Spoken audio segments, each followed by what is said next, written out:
Huh?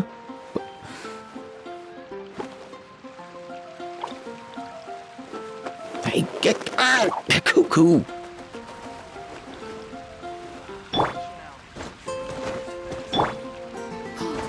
I guess I'll post the mission at the Adventurers Guild.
Please select target for cleanup sequence.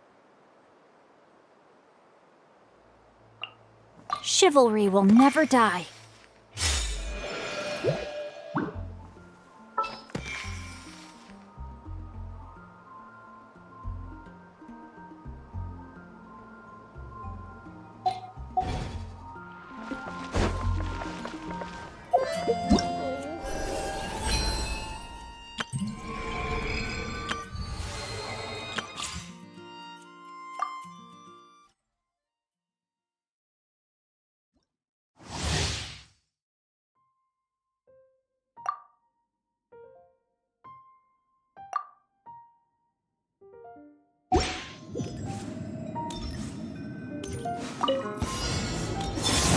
A new moon rises.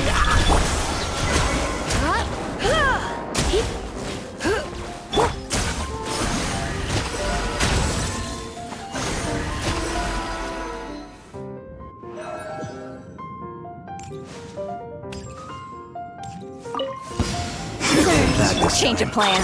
Preparing for dust-up. For the everlasting forest. Swirl, Mark 2! Three moons converge.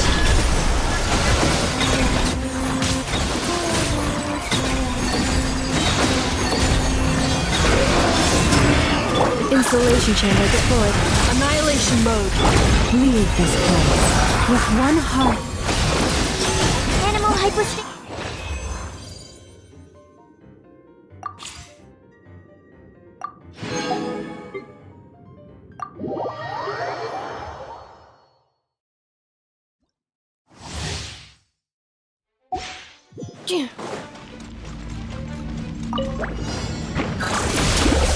Squirrel, Mark 2, animal testing. My royal decree. Witness the power of Gugwa. Know my soul. Ultimatum protocol. It's a fairy!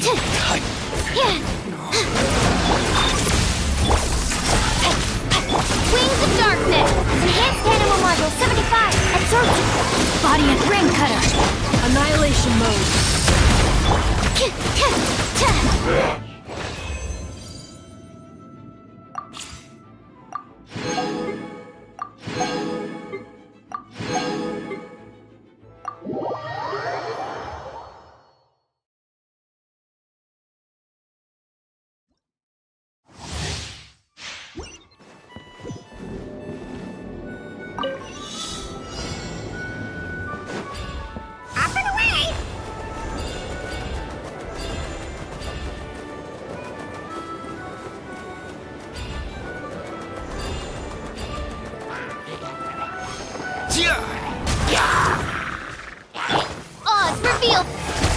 time to say hello.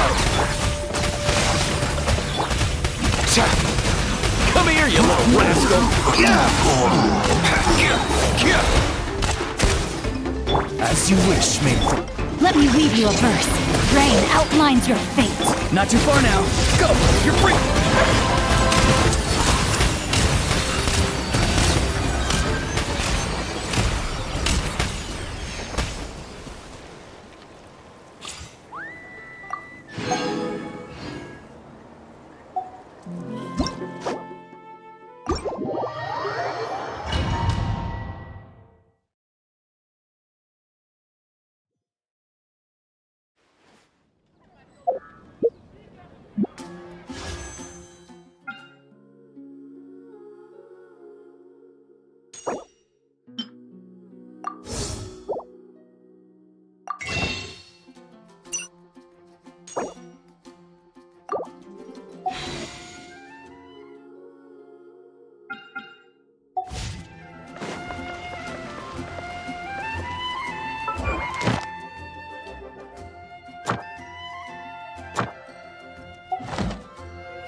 You think I've got a sharp tongue? I just tell it like it is.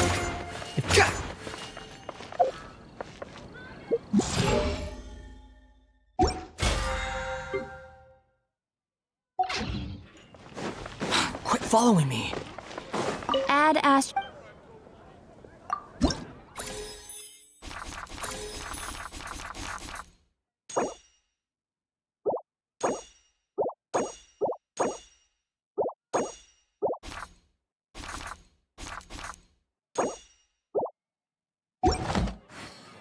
Add Astro.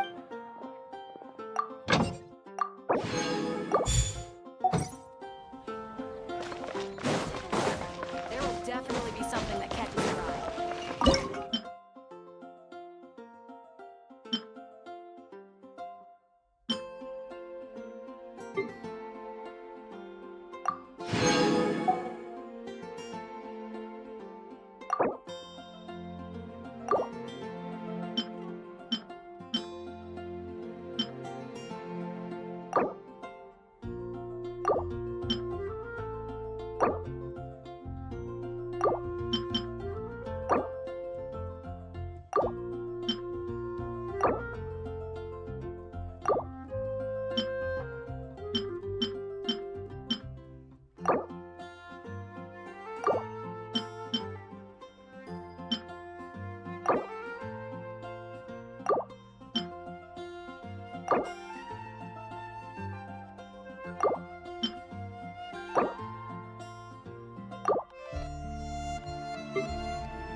Quit following me.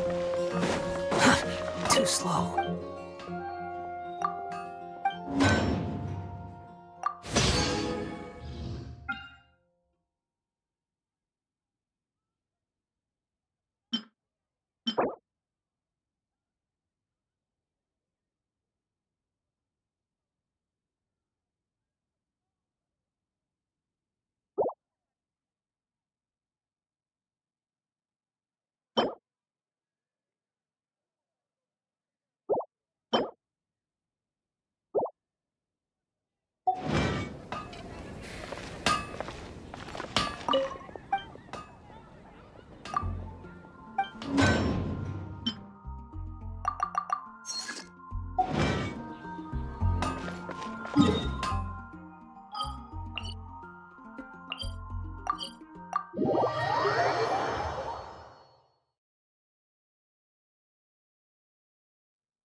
There's no such thing as pure freedom in this world.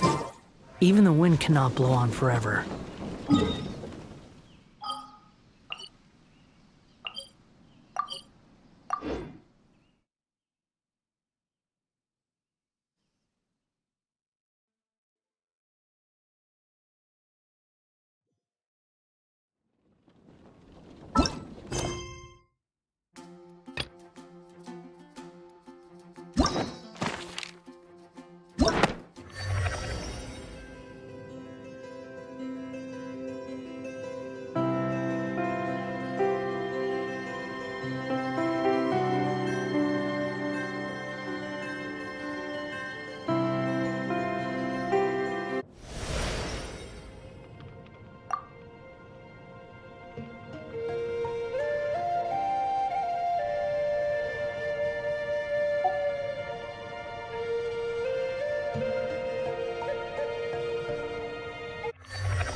Cleanup sequence initiated.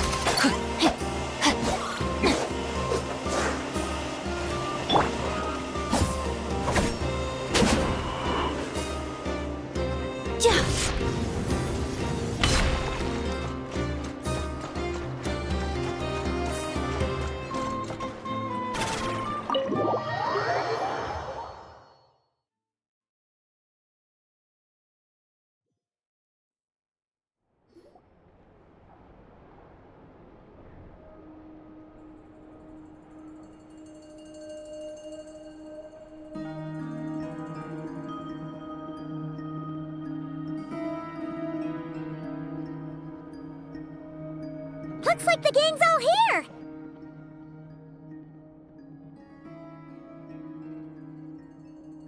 Yep, all ready. How about you two? Green and good to go? Paimon's ready!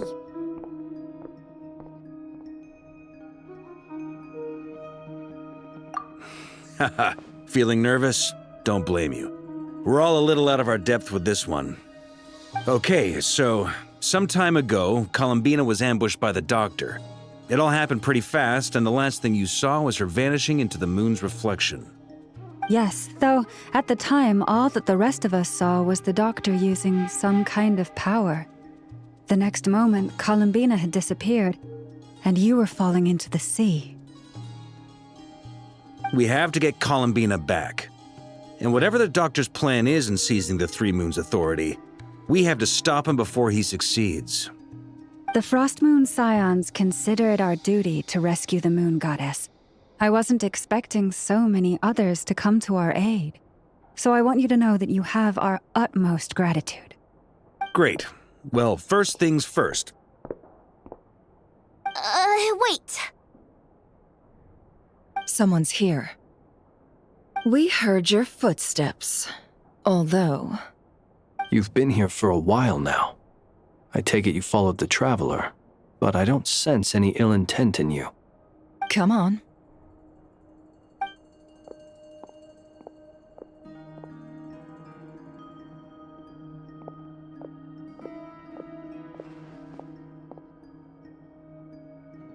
I figured it wouldn't take you long to notice me.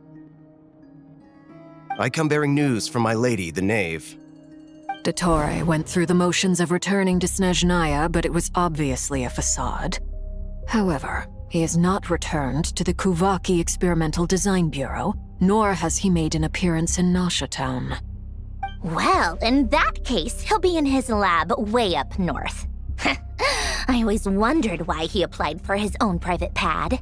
He was planning this all along. Tell them that Sandrone and I will go on ahead. If they still intend to pursue this matter, they should meet us at the research center in the northern tip of Nodcry. Nice of Columbina's two best friends to think of us. We appreciate the heads up. Our sincere thanks to the Fatui for your aid. Lady Damselette may have left our organization, but at least some of her colleagues remain genuinely concerned for her well-being. Not to mention that the Doctor's increasingly cryptic conduct gives us great cause for alarm. We have crossed swords many times before, but it's not personal. We're just on different sides. We don't lack humanity. And so, as fellow friends of Lady Damselette, it's only right that you should be in the know about this. Arlecchino's situational awareness has saved us a lot of trouble. I'll leave the map here with you. If you do decide to head to the research center, please proceed with caution. And remember, at least while you're in Nodcry, Lady Arlecchino's subordinates are your comrades if you want them to be. This is very accommodating of you. We can't thank you enough. Just doing my duty. I shall take my leave now. If you need us, you'll find us at the Experimental Design Bureau.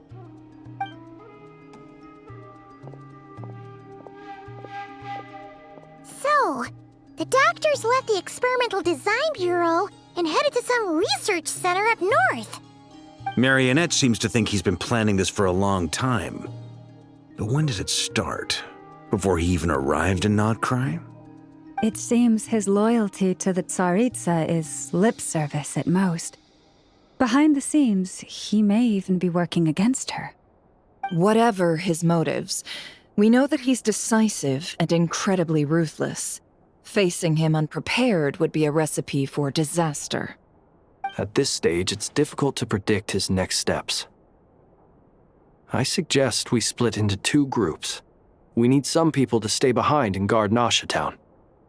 Well, as much as I'd love to help, infiltrating research labs isn't really my area of expertise. But at least take Cool Your Jet's Ducky with you. It should be some help during the battle. And as for Miss Inefa, I suppose you will stay to protect Miss Aino? Detecting operational logic. Protect Aino. Priority. High. Just in case, Servarka, I think it would be best if you stayed behind as well. You can leave the research center to us. I mean, I would have said the Knight of Berea should probably be out on the front line, but okay, fine. Leave Nasha Town to me. Be careful out there, okay? If things get out of hand, fall back right away. Yehoda will be on hand to assist you. In my absence, she can handle any intel gathering work. You got it, boss. You guys make sure to get back here in one piece. We will. Things are moving fast. We'd better head off soon if we hope to keep pace. So, it's infiltrate a secret research facility, or... Yeah, alright. Paimon will help out here instead. So... We all have to bring our A game here. So, anything you need to wrap up before we leave?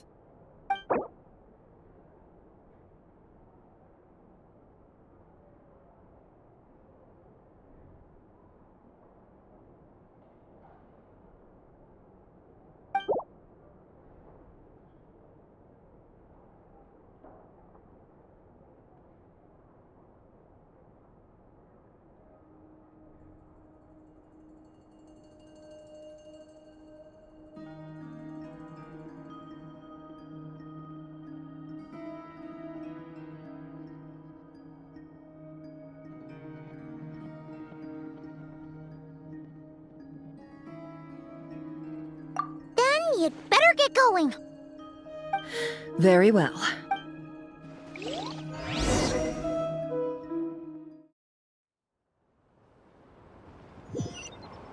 All these broken machines on the ground. Someone got here before us. Could it be Arlecchino and Sandrone?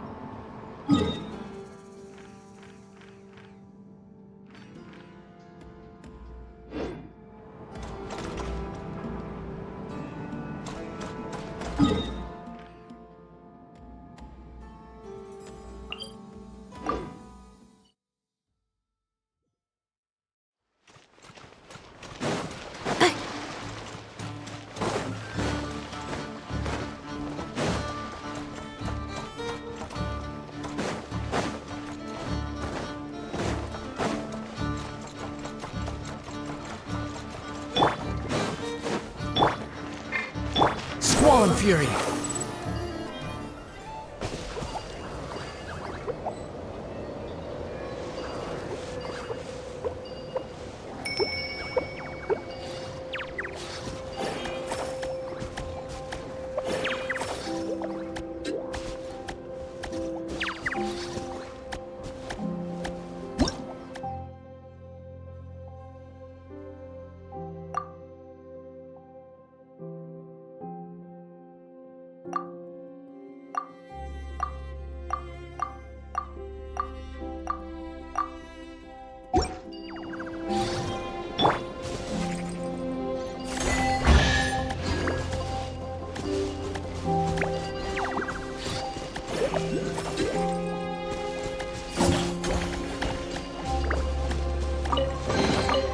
Estimating value of acquired items.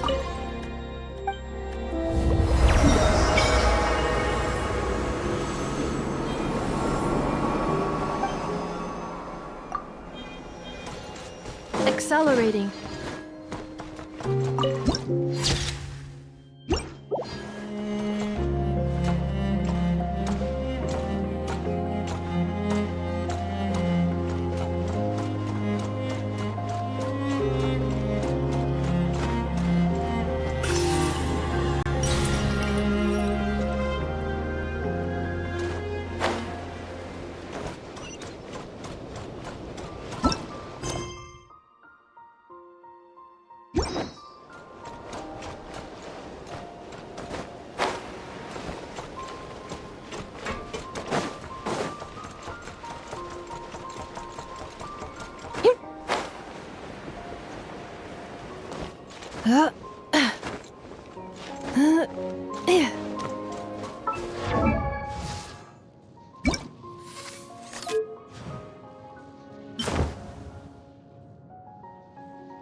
Accelerating.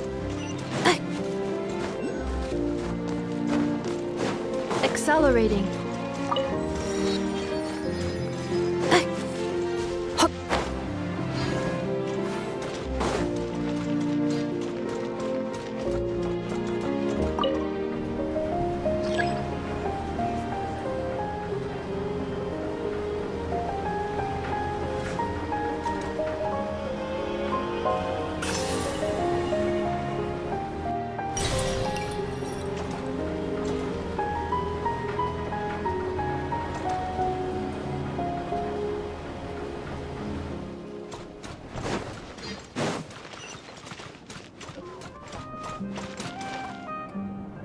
Accelerating.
Will we be gone long?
Initiating categorization process. Accelerating.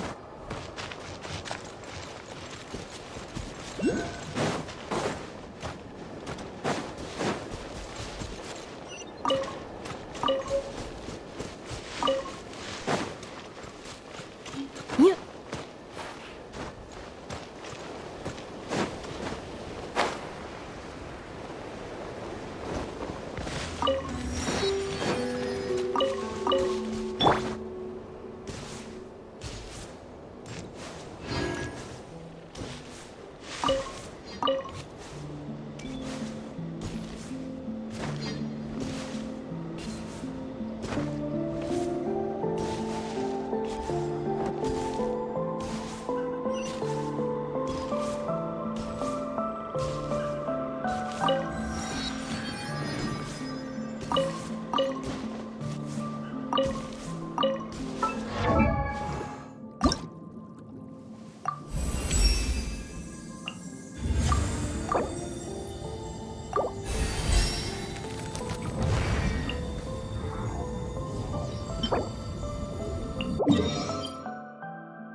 Defensive mode engaged. Truth repeats its course. Dare to mess with...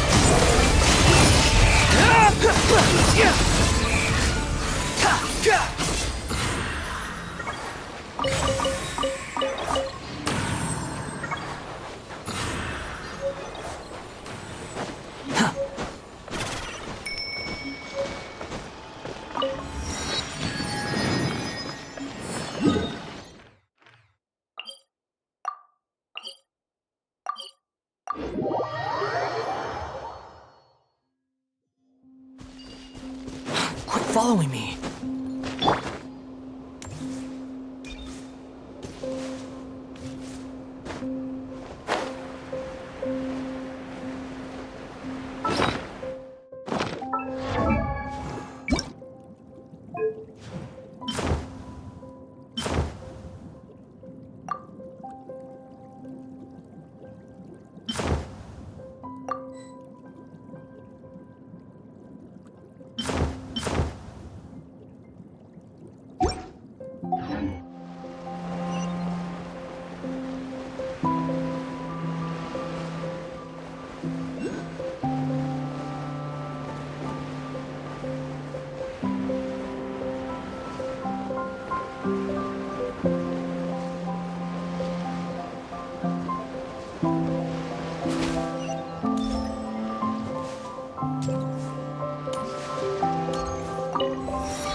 Yay!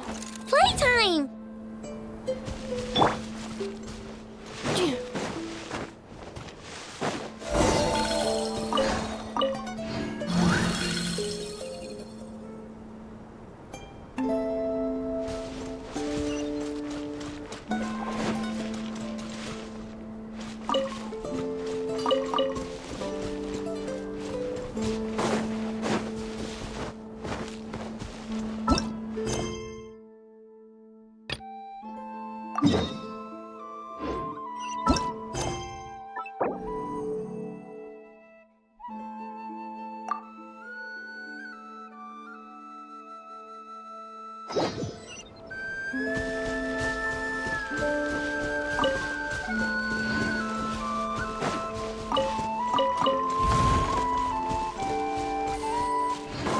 Accelerating.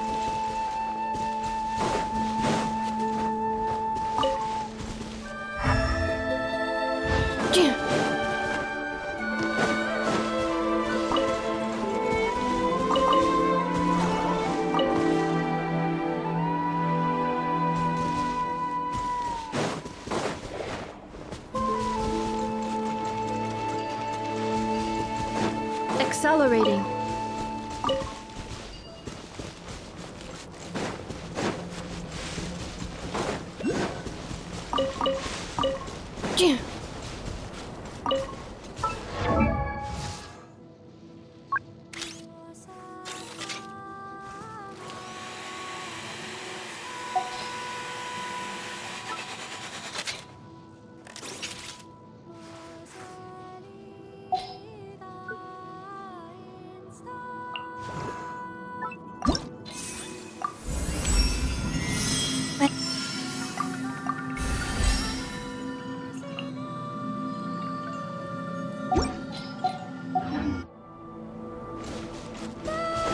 Accelerating.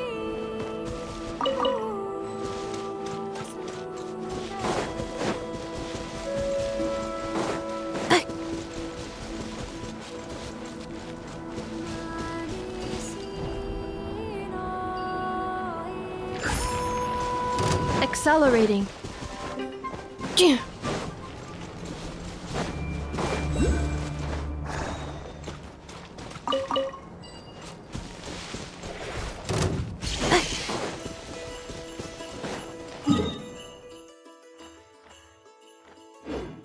Accelerate.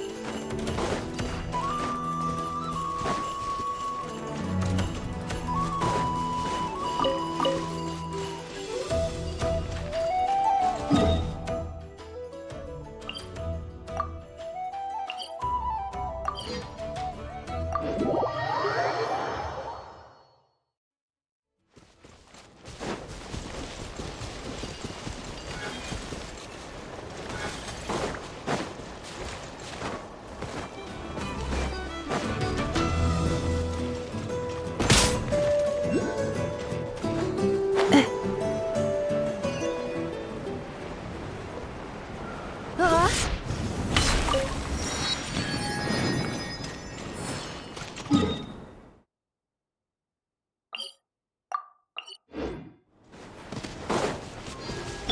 wind rises.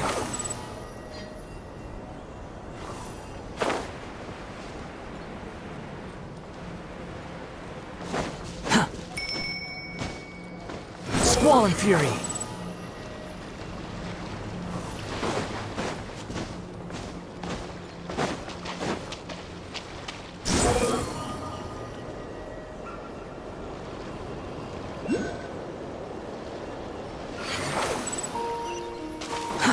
Too slow. Quit following me.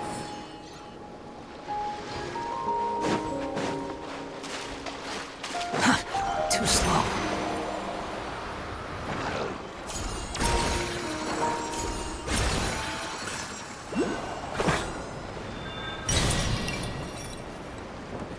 The wind rises.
Quit following me.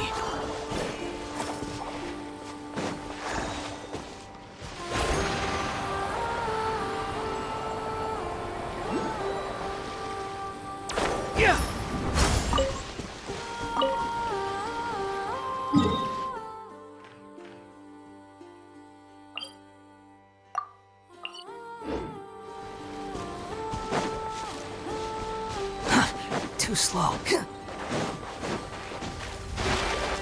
Quit following me.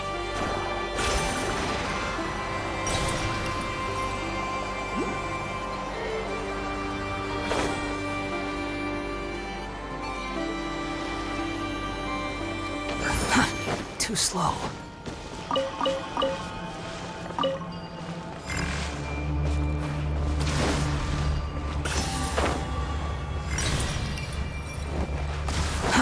Too slow. Quit following. Too slow.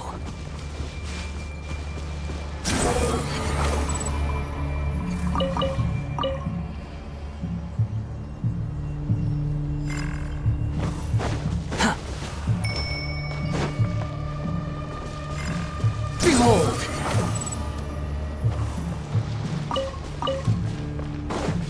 Quit following me.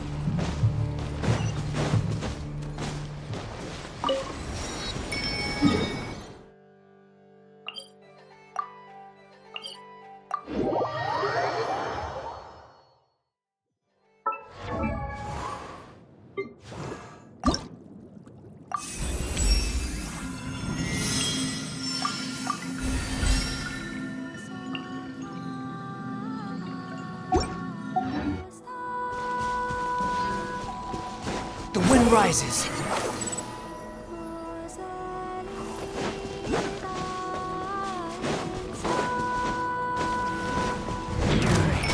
Search for it.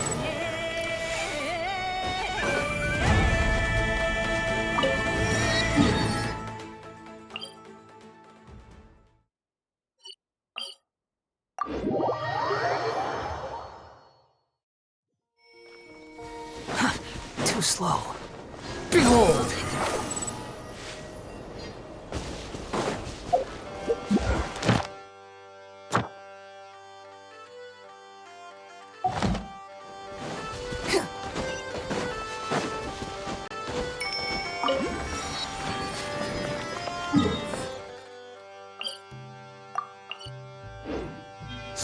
fury.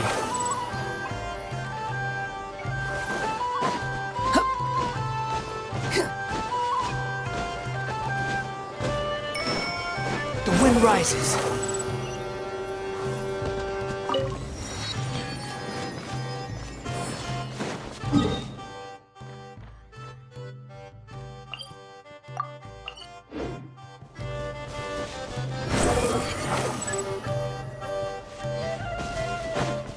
Quit following me.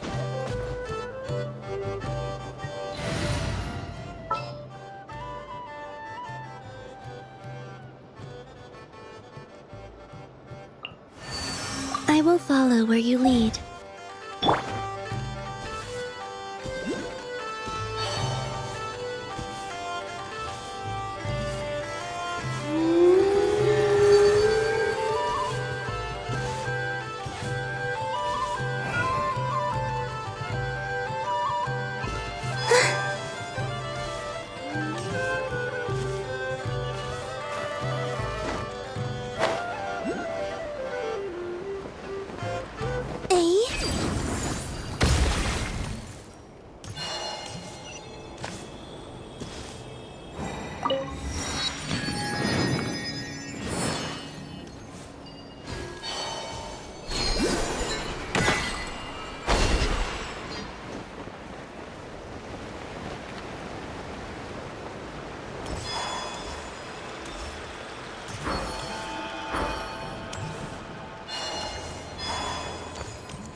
Let me down, Kerplunkatron.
What a waste of time!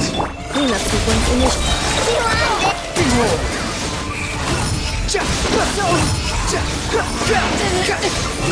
Too long.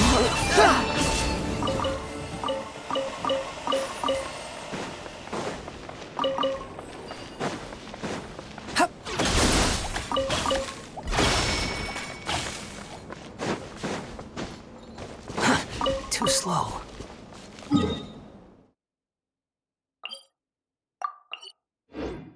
Squall and Fury.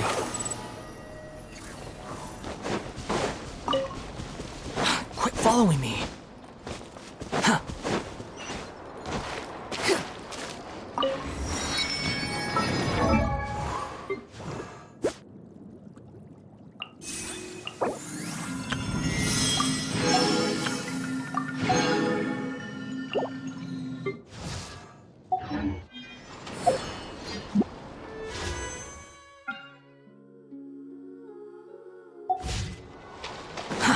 Too slow.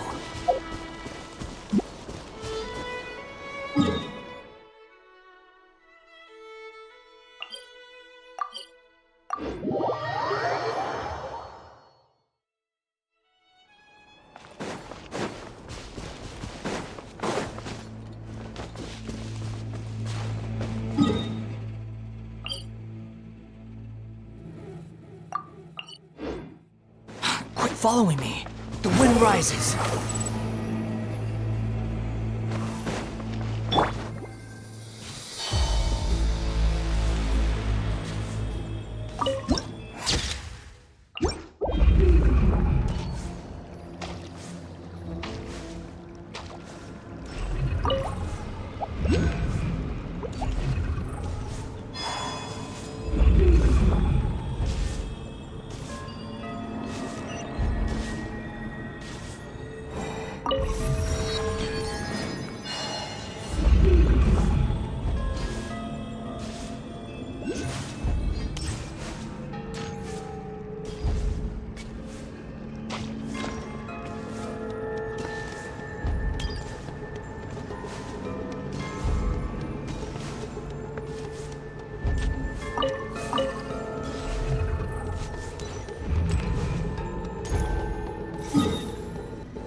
Behold!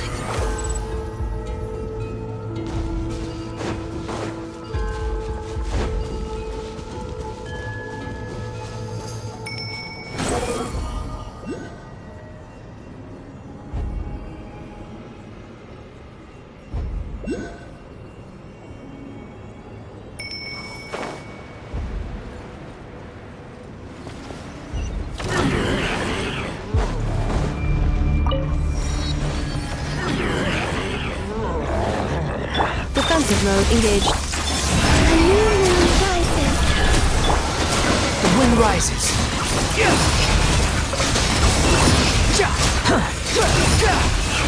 Upon the gale.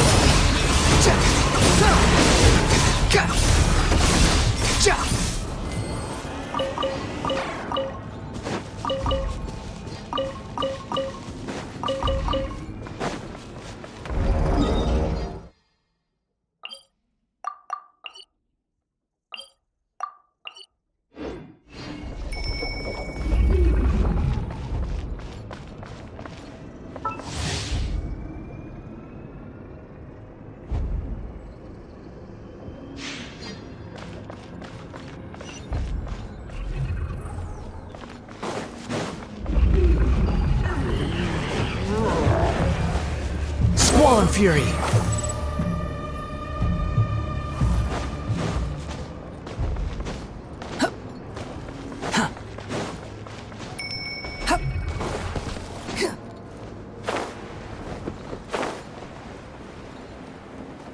The wind rises.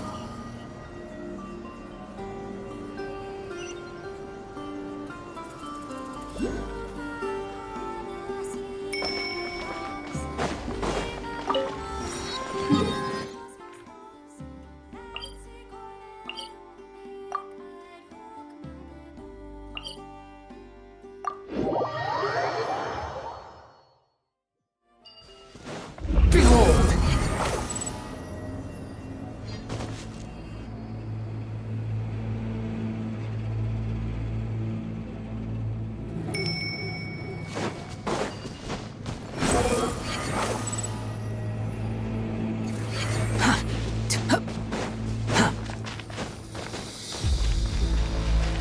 The wind rises.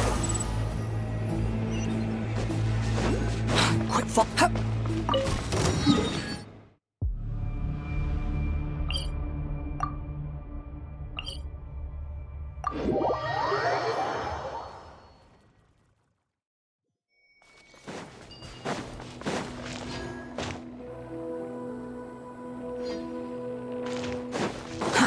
Too slow.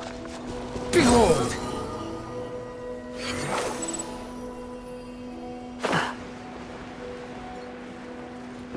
Yeah!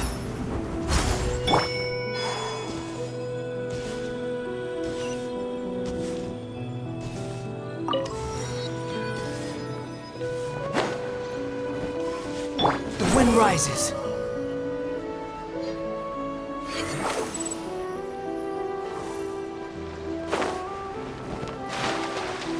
Wait.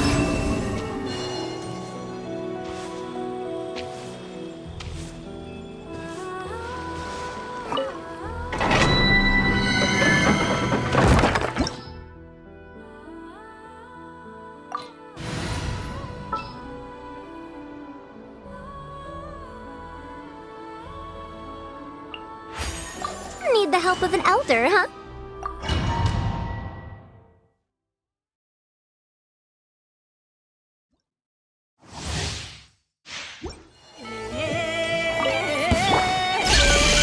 Ears of the storm! Installation chamber deployed. Surge! Midnight for all! Ultimatum protocol. Behold!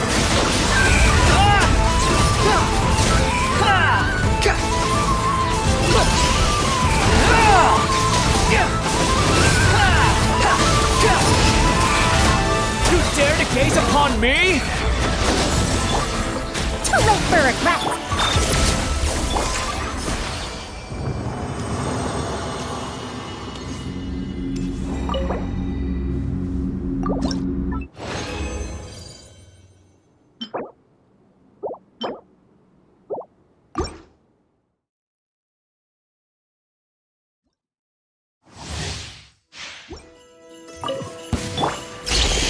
Have fun with this gift!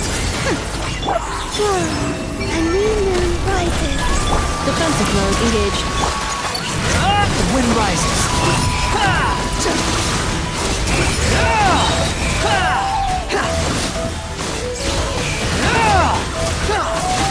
Know your place. Too late for regret! Surge! Installation chamber deployed. Squall and fury. Quit following me.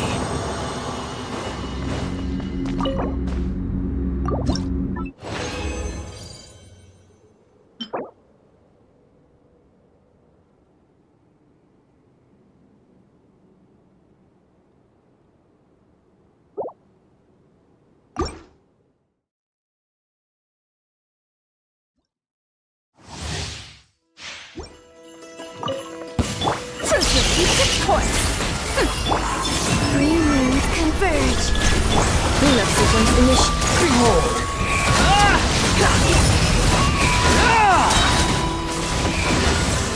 Preparing for dust up.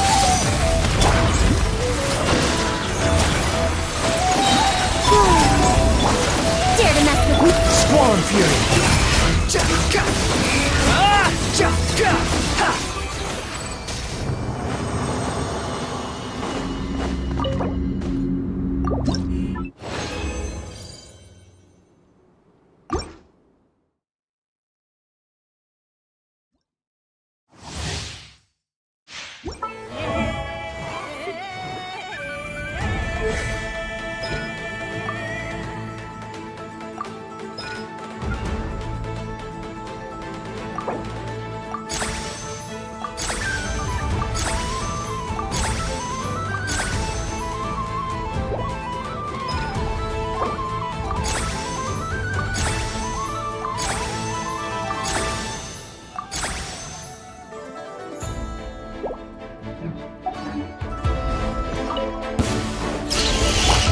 Defensive mode engaged. Gears of the storm! Traitor!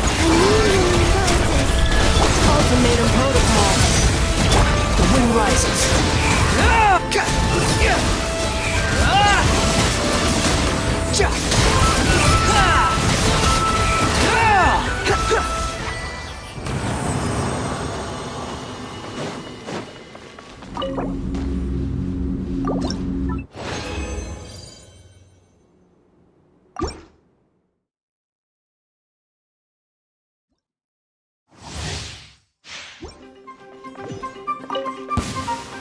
Installation chamber. Surge! Converge! Have fun with this gift! Dare to... Annihilation mode.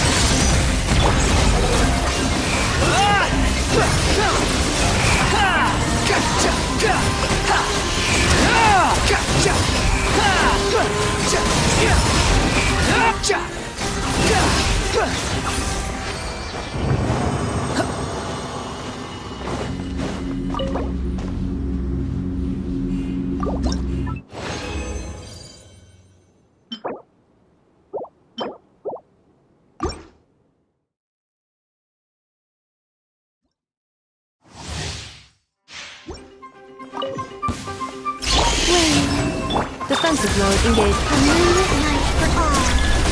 Truth repeats its course. Ultimatum protocol. Squall and Fury.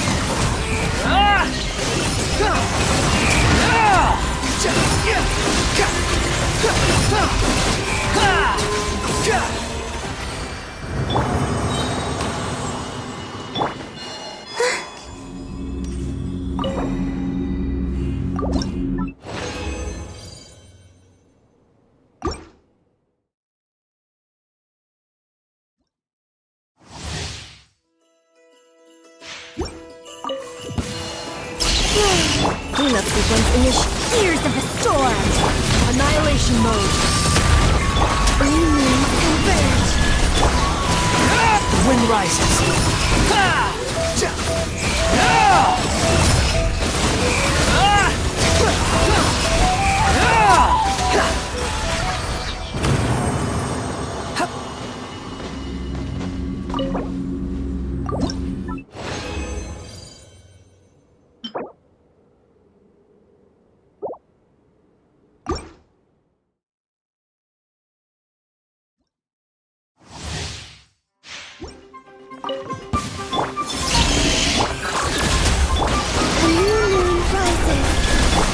With this gift!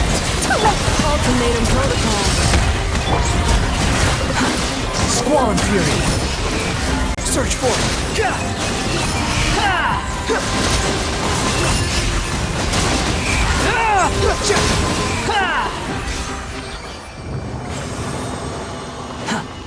Quit following me.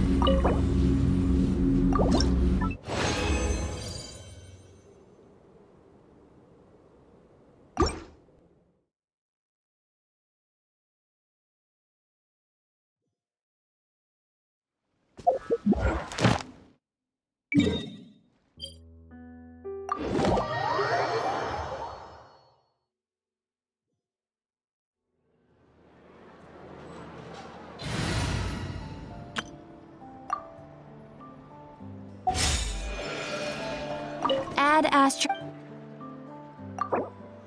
Thank you for completing.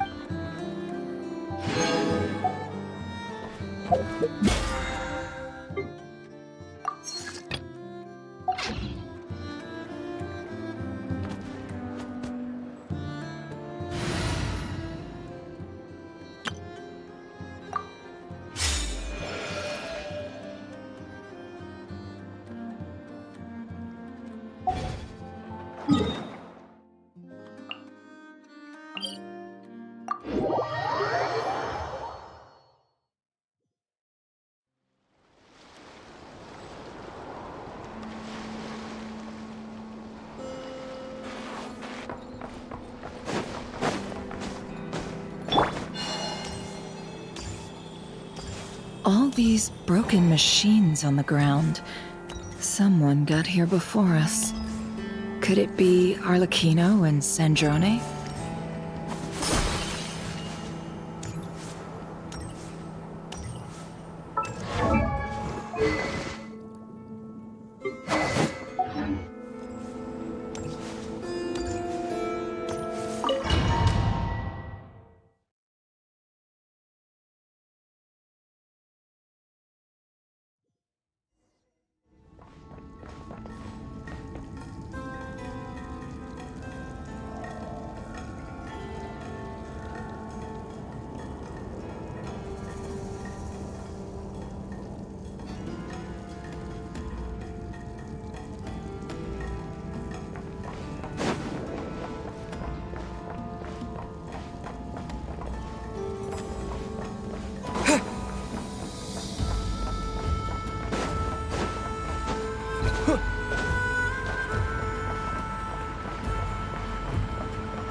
That's quite a welcome party.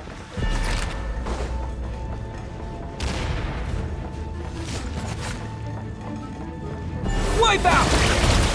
You poor lost lamb. Observe. Close your eyes.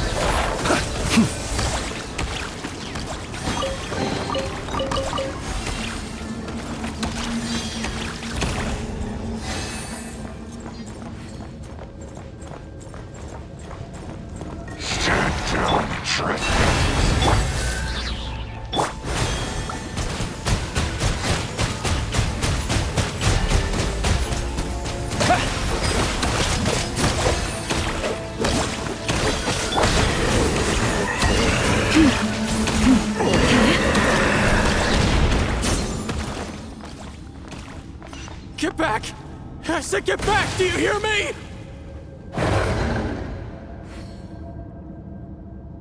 Why isn't it working? No! Don't come any closer! Don't! Ah!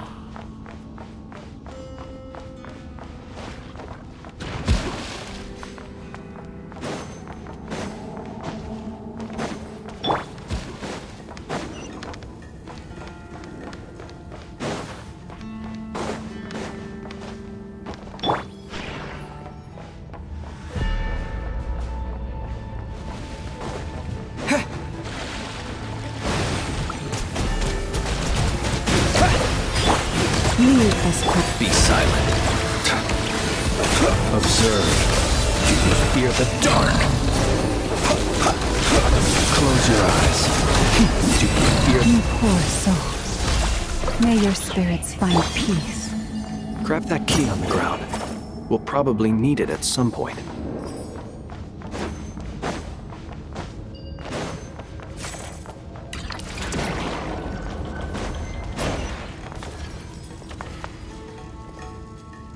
Watch out. There's no way through. Let's go around.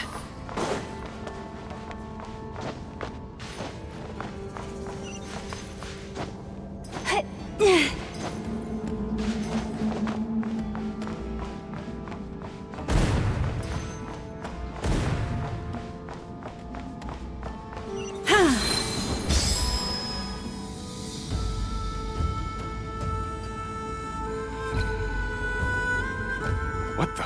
Trespassers? Here? What's wrong? We're looking for the doctor, and we understand he might be here. I see you're fleeing the facility. You looking to settle a score with the doctor? Good luck with that. I don't think you have many chances left. Perhaps. But you might have a chance to live if you start talking. 2 other Harbingers had the same idea as you. They're already inside. But what good is it gonna do? The doctor wouldn't do something like this unprepared. Seems to me that you're not too thrilled about being his subordinate. Also, is it just me, or do I sense monsters nearby? If you'd prefer their company to ours, that can easily be arranged. We need to know what the doctor is up to. Please, if you know anything at all, tell me. This is about more than us versus the doctor. His actions could have consequences for all of Nodcry, and perhaps even your homeland, Snezhnaya.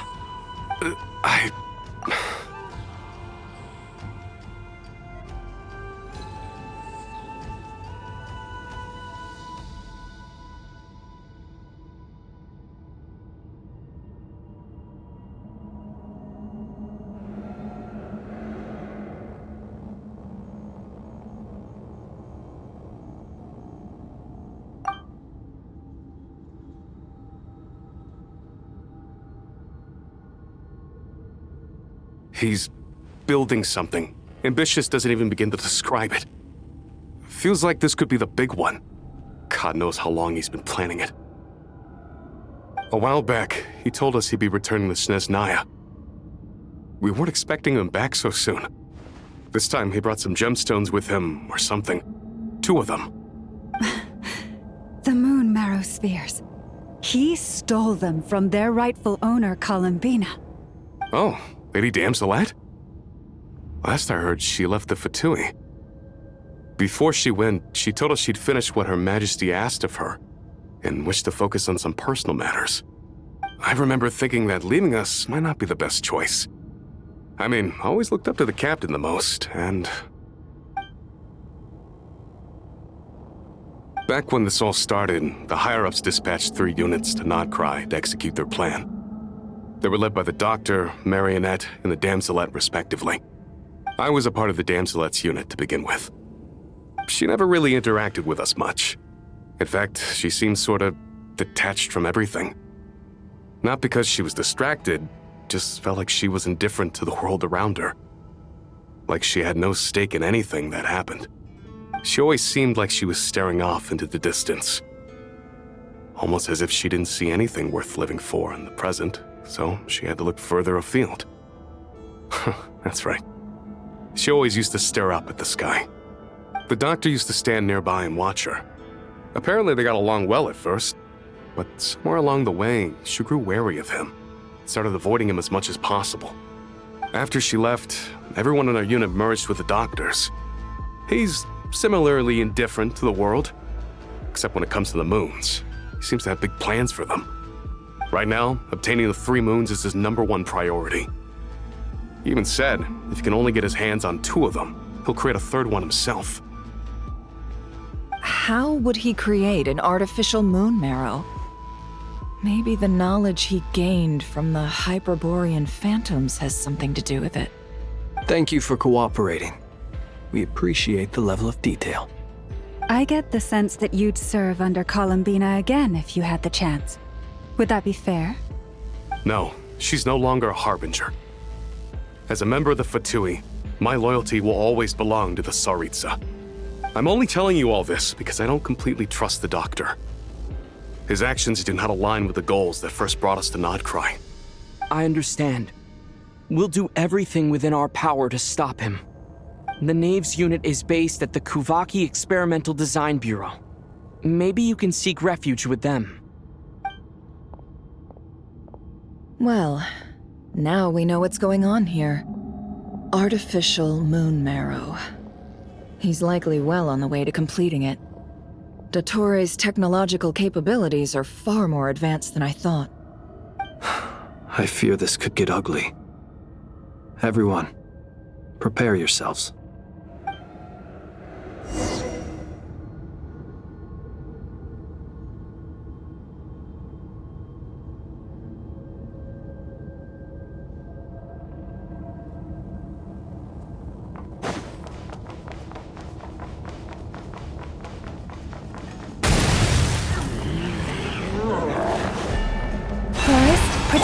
Bombs away!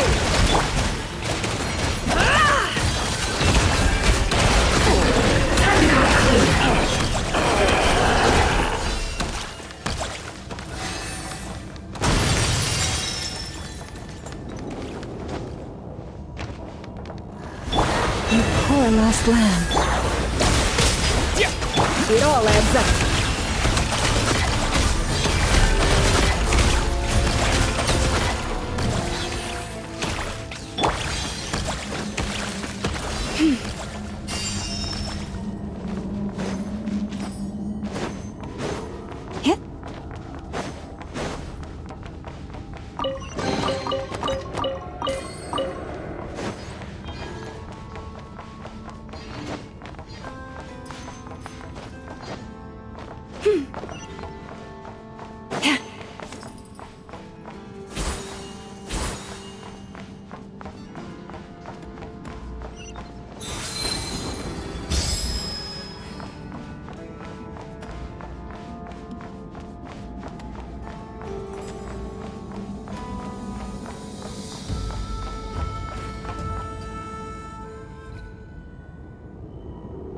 Welcome, one and all. I've been expecting you. I hope my humble research facility is to your liking. Yeah, we really appreciated fighting our way in through a horde of monsters. The gall. You expect us to believe you've just been patiently waiting for us? Of course I have. Should I be worried about something? Everything seems to be going quite smoothly so far, and you've shown up right on schedule. First Sandrone and Arlecchino, now you. Ah, quite a surfeit of guests I've had today.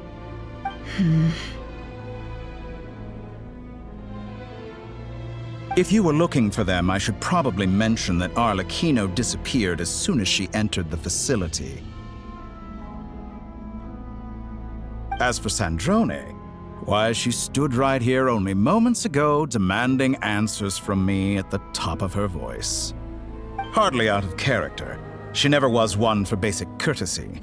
But I have to admit, I was a little surprised to see her showing concern for someone besides herself. Does everyone you associate with undergo such a change in temperament? Speaking as a researcher, I have to say, it is not a change for the better. It threatens one's ability to remain objective. Well, since you ask... So you've got your hands on the moon marrow, and now you're claiming godhood. Don't you think that's a bit of a stretch, Dottore? I must protest what you are insinuating with that phrase, claiming godhood. I am not claiming anything. I am stating a fact. You're a researcher. I'm sure you appreciate the distinction between the two. Huh? Wait, you really think you're all that? You'll excuse me if I'm not being a polite little lady for you. We're colleagues. We both know what kind of person you are. By the same token, I knew you'd respond along those lines. You and I both understand that facts speak louder than words. To that end, I've had my people send you a small gift. It should go some way toward helping you understand my present position. What gift?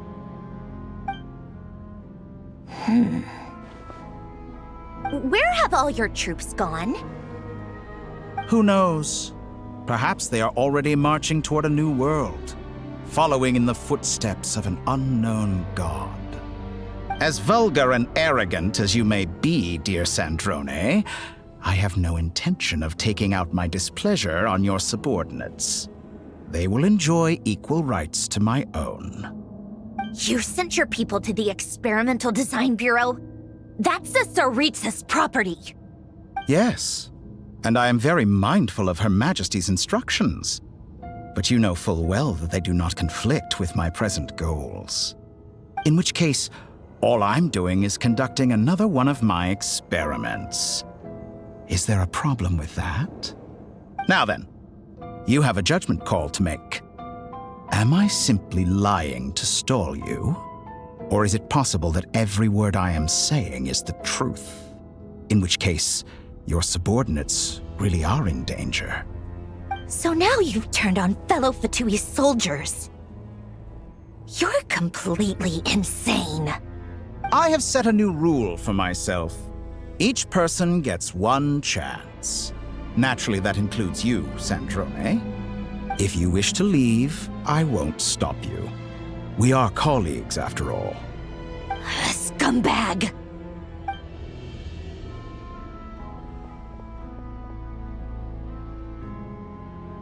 Still, I hadn't counted on Sandrone sparing any thought for the people of this world. Shame. I always found her self-centeredness to be one of her few better qualities. How can she ever hope to achieve greatness when she's so obsessed with protecting her little design bureau? It's more than a little disingenuous to speak of achieving greatness while taking hostages. Or does honor no longer mean anything to you? Honor? I have the marrow of 2 moons in my possession and will soon complete the construction of a 3rd. I will be the god of a new world. And you speak to me of honor? How charmingly naive. Those are sacred relics. You do not deserve them. In my view, many in this world do not deserve to be alive. And yet I mercifully permit them to go on living, do I not? You'll come to regret your actions. Will I now? Let's see if you can make me.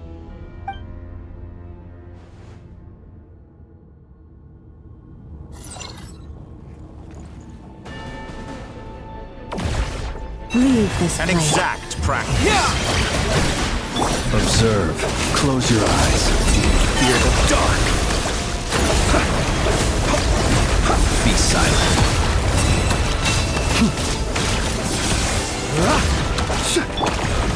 You poor lost lamb, for the everlasting forest. Target acquired. Go! Time to come clean. Time to come clean.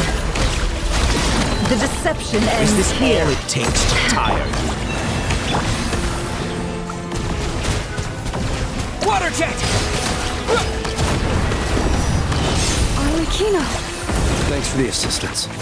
Arlecchino. They see you as an ally. What a farce. You're clearly here to destroy my research. I say your research is more valuable than your life. Betray your Am I wrong? Is that the best you can do? Be silent. Observe.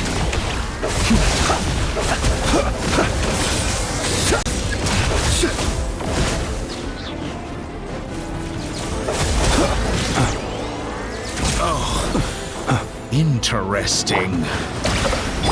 Forest, protect us. No more lies. It all adds up. Get lost.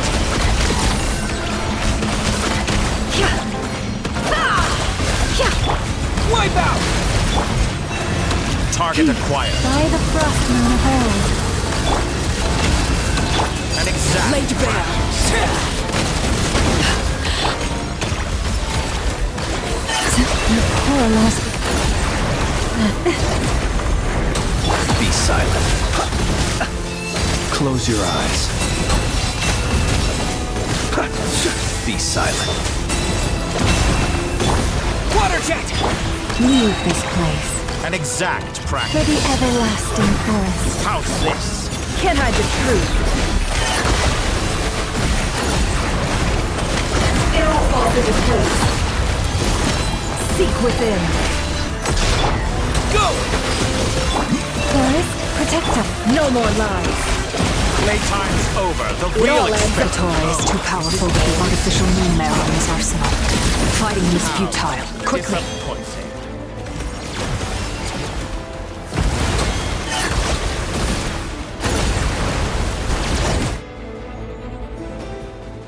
Let's go.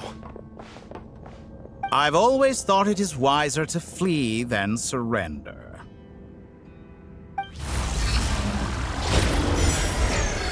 Watch out!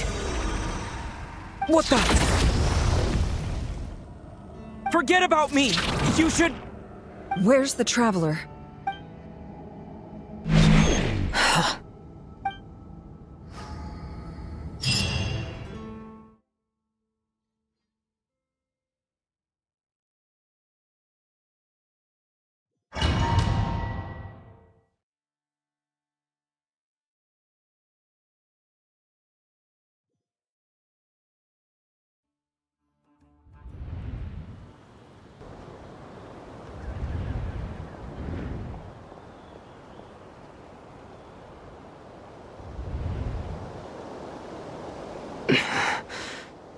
What just happened?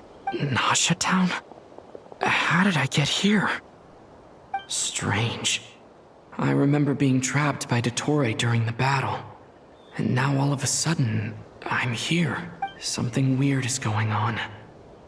I guess I'll start by exploring the area. Huh? Traveler? What brings you here at this hour? Huh? What are you in the mood for today? A hot dog? Or something else? We've got some special discounts at the moment. Want to see the menu? Sorry, I'm not hungry right now. Ah. Well, feel free to take a seat for now. Let me know if you change your mind. Everyone seems to be acting normal. Am I just overthinking? Oh, darling, look who it is. One of our regular customers. Get the traveler something to eat, would you, dear? Wait, why is he talking like that? Well, I'd love to, but can't serve a customer unless they order something. Anyway, I take it your business is wrapped? Yes, thankfully. It was a long trip. and it's left me feeling pretty exhausted. But the upshot is, I won't have to leave again for a good while. Wait, these two are a couple?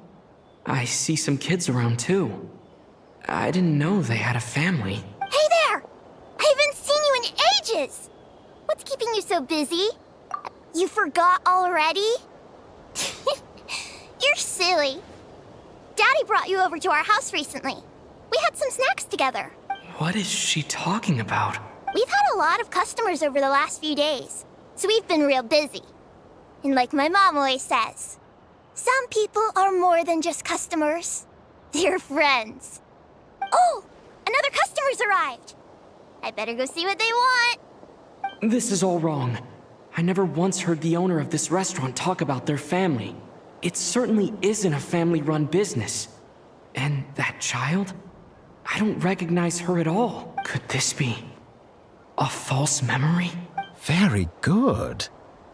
I knew you had it in you. Aren't you going to try the house special? When did he show up? No, none of this is real. You don't seem to like it here. That's fine. We can change venues.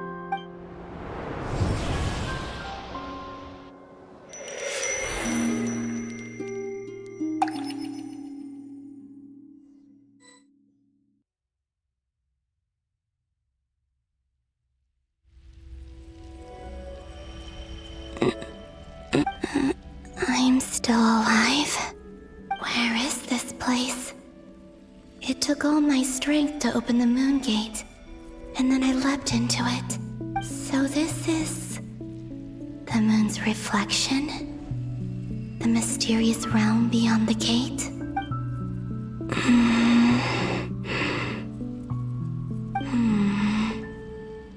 I can't sense anything. I guess I could try opening the gate once more. No response. Maybe this space can't be opened from inside. If this was the space that killed both Revier and his lover, then why am I unscathed? Or... no, I'm not unscathed. Even the air here feels frozen in place. There is nothing here with which I can restore my power. I should conserve my strength and proceed with caution. I don't believe Dotori's scheming will stop just because I escaped. If there is any chance that I can get back to the others, I must return.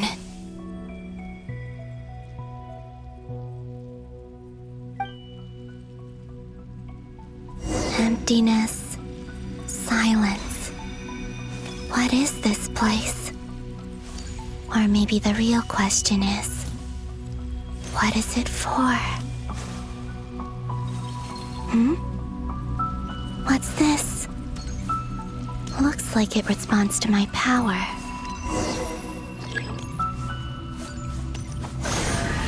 Golden. Like Kuvaki. Is it some sort of guide? And why does it feel so familiar? I might as well follow it.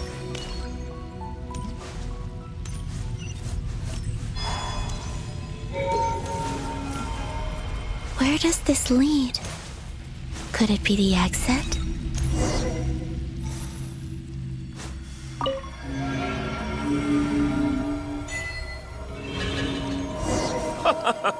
Welcome home, Moon Goddess. Is this Nasha Town? But isn't Moon Prayer Night over already?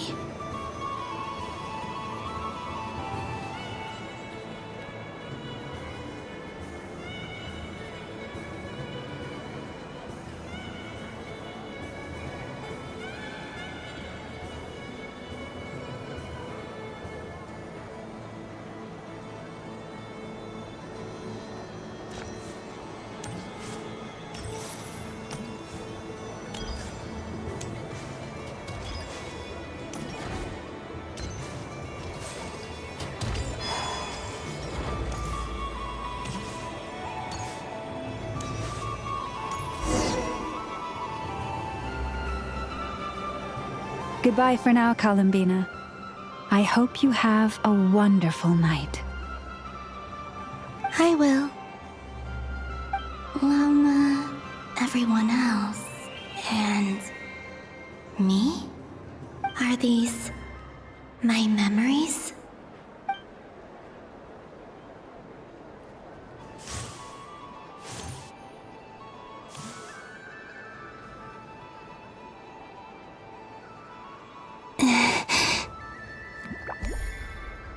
I can't touch them. It's as if we're separated by some impenetrable power.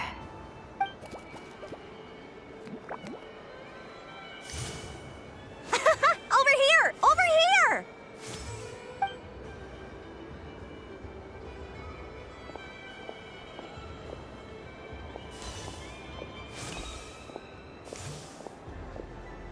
But the people in these memories pass right through me. Just like when I disappeared. If only I had known what would come to pass after that. Even so, I should still take a look around. Just being back here. It gives me the strength to keep going.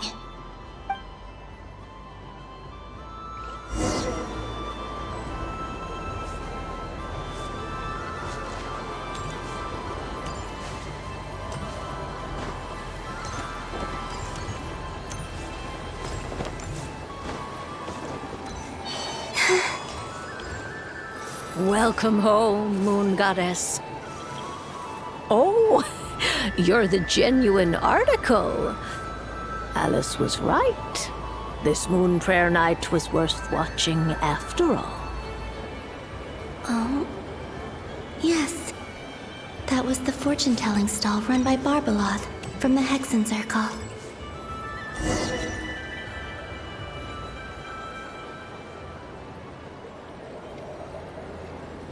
Please, draw the first lunar arcana.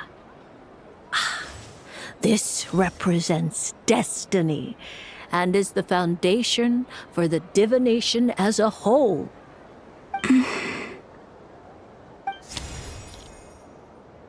My destiny. I believe the card I drew was the moon. Now that I think about it, Barbeloth's divination was absolutely right. It's almost time to draw the last card. The one that represents the future.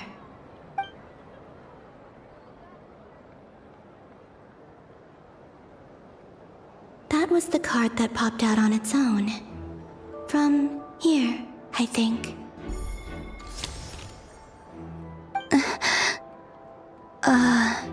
Kuvaki Pulse? What? Fascinating.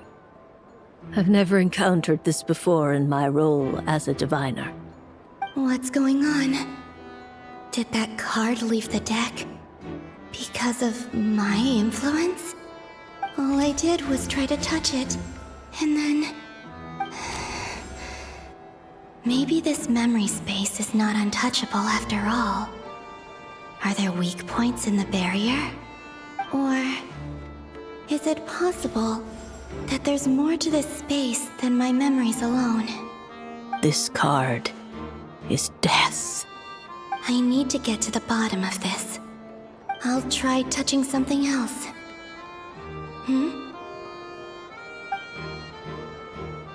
Is this... the wind? No, it's gravity. It's pulling me outwards. No, Traveler!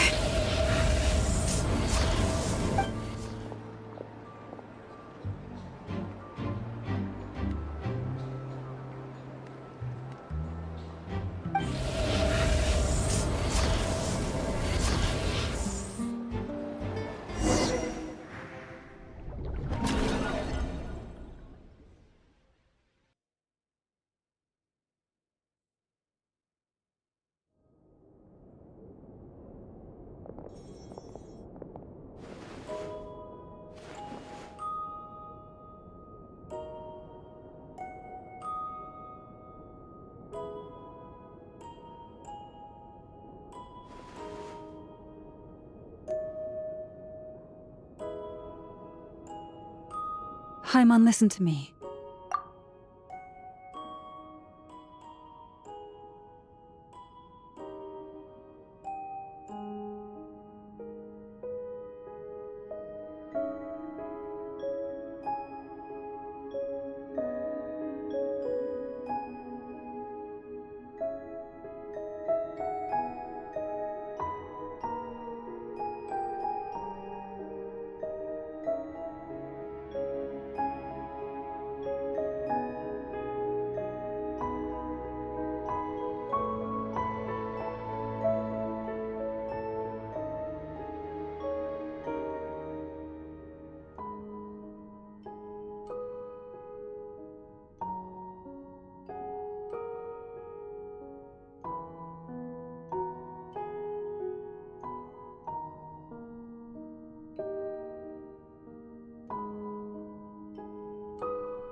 From the bottom of our hearts, we are so sorry. We completely understand how you must feel. The traveler is trapped, and we all feel responsible for it. Don't say that! Paimon's not a little kid! You didn't leave him behind on purpose! There was nothing you could do!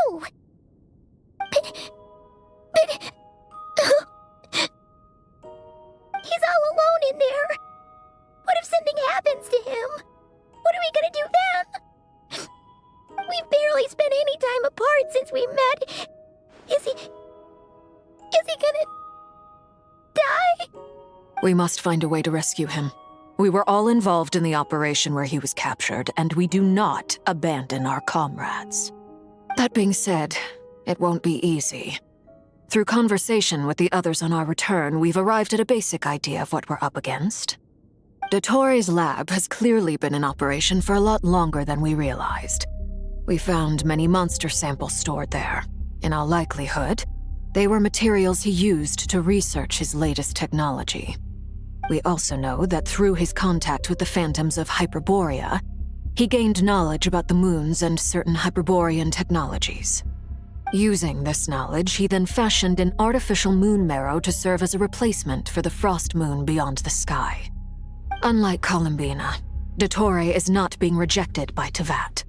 And even with 2 of the 3 moon marrows, his power far exceeds all of ours combined. Once his 3rd moon marrow is complete, Dottore will have completely seized the authority of 3 moons. Teyvat's most primordial powers will then be in his grasp. Does that mean... I'm afraid so. No one could have predicted this level of insanity. Not even from Dottore. And unfortunately, his insanity is coupled with an intellect and ambition that not even his peers in the Fatui can match. This is dire. Sounds like the world is done for. The 3 moons' authority can influence the very fabric of time and space. I dare not imagine what a monster like him would do with that kind of power. The trouble's already begun, I'm afraid. On our way back, we discovered that part of Nodcry is being enveloped by an unknown energy. We cannot ascertain what is happening inside. I'm convinced this is Dottore's doing. Not that there's any way to prove it. The issue is, we have no idea what his intentions are. The only thing more frustrating than facing down evil is knowing that it will surely come, but not knowing when. The doctor is guilty of numerous crimes at Mondstadt as well. One of our knights, well, former knights, his father was murdered by Dottore. His ideology and methodology are a danger to everything in his path, from individuals to entire nations. He does not feel guilt, even when he acts against his own people. He doesn't see them as his own people, that's why. People like him see everyone else as beneath them. Right. He views other people only in terms of how they can benefit him. That's the basis of all his social connections. Granted, he's hardly the only harbinger to pursue their own interests. We all do. And Her Majesty is gracious enough to permit it. Still, her mercy has its limits. Dottore's actions have gone beyond even what the Fatui could have imagined. Usurping divine authority to become a god. For a servant of the Tsaritsa, that goes beyond being disloyal. It's treason of the highest order. We can't expect him to heed the Tsaritsa's will once he gains the Three Moons' authority. Even we Harbingers consider him the most self-interested among us. Poor Traveler. Of all the people to get caught by... We have to go save him right now! Please! We gotta find a way! Paimon, I promise you, we are with you all the way. I get how you feel. I do. But it's gonna take more than strong emotions to take down an enemy like Dottore. What we need now is more information. Right. We can't even guarantee he's still at his research center. Before we can think about mounting a rescue operation, we need to confirm the Traveler's location. I'll find a way. Paimon knows, but... She's so scared. If anything happens to the Traveler... He might be the strongest person Paimon knows, but he's still human. He feels pain and bleeds just like anyone else. Then think things through before you stick your neck out. Unless you want to lose your head. Sandrone. Miss Sandrone, you're okay? Put the stuff over there, and be gentle with it. Am I okay? As you can see, I've had to move my whole livelihood out of the Experimental Design Bureau. It's been swallowed up by Dottore's energy field. If I'd left it any longer, I probably would have gotten stuck there. Ugh, Dottore always goes a little loco when he finds a shiny new toy. Not that he'd ever admit that. But this time, he's gone full psycho.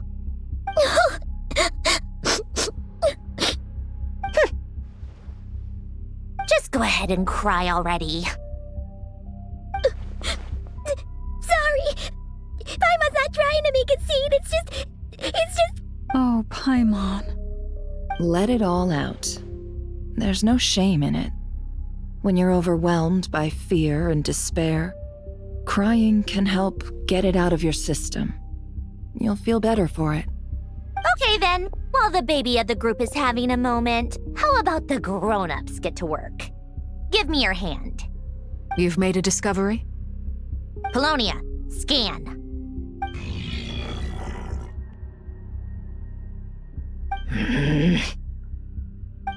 You, hand, now.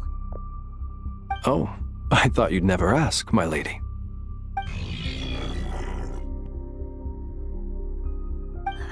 Curses!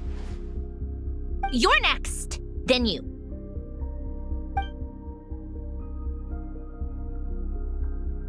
Dottore, you son of a... He's done something to us! Everyone who entered his research center has been implanted with some sort of curse. I don't feel anything unusual at the moment. Does that mean it hasn't activated yet? Is there a way to figure out its purpose and what might trigger it? My best guess is Dottore created it using the Moon Goddess's powers. 1 second, analyzing. Ugh! That friggin' maniac! So, what twisted game is he playing this time? The moment I analyzed the energy composition, some encrypted text appeared in my mind's eye. And when I deciphered it according to the Fatui's standard encryption protocol, I got the following message. Feel free to run, or you will perish in nod cry. He's mocking us. Yep, he loves to toy with people. Only in this case, there might be more to it. But I didn't detect any murderous intent or malice either in the message or the curse's energy. As if this is him at his least malicious. Or perhaps all people are cowards in his eyes. Maybe he thinks the threat alone will be effective. What a despicable person. And he has the Traveler in his grasp. If I may, as unhinged as Dottore may be, he has always exercised great patience with the objects of his interest. I remember a comment he made when we first arrived in Nodcry. He said, "This world is, on the whole, an exceedingly dull place. But at least there are a few intriguing features, such as the gods or the traveler. Presumably, they interest him because they're unknown quantities. He wants to understand as much as he can about them." Agreed. The Traveler is Tevat's fourth descender. All Harbingers are aware of this. Since Dottore took such pains to capture the Traveler, he is unlikely to kill him right away. Okay, but we still have to do that rescue operation. Of course. I also think we need to read between the lines with Dottore's message. If he's encouraging us to run, that means we mustn't leave Nodcry under any circumstances. My guess is, his curse will only trigger if we leave.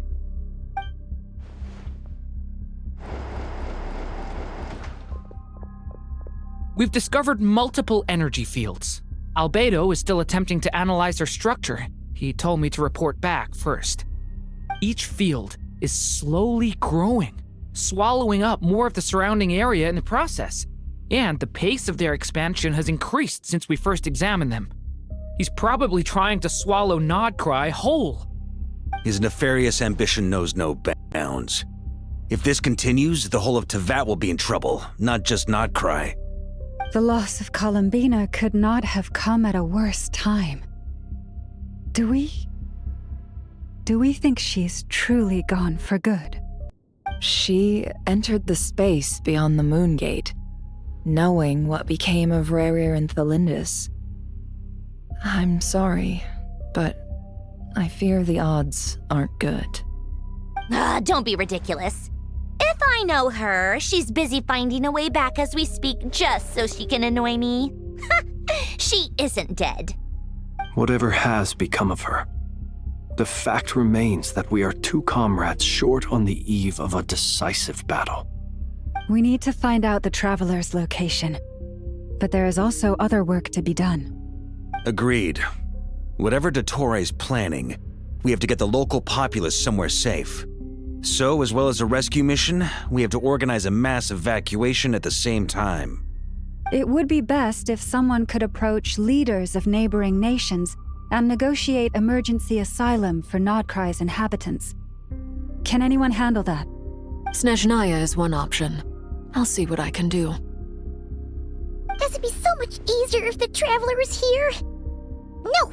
Stop thinking like that, Paimon. Paimon will join you. She's pretty well connected thanks to the Traveler. Maybe it'll come in handy. Either way, that's what the Traveler would do if he was here.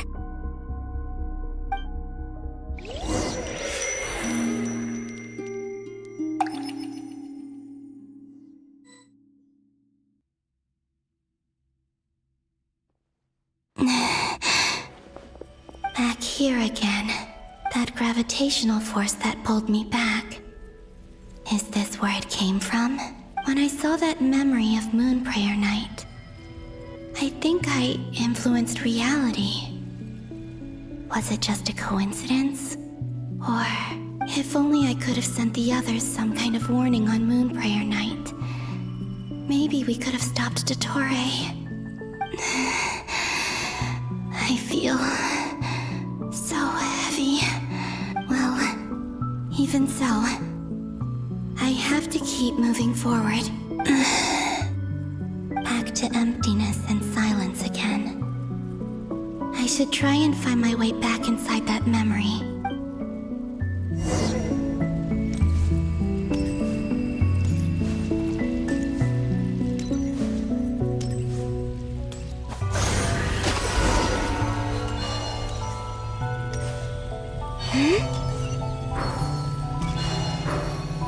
The entrance from last time isn't showing up. What am I missing?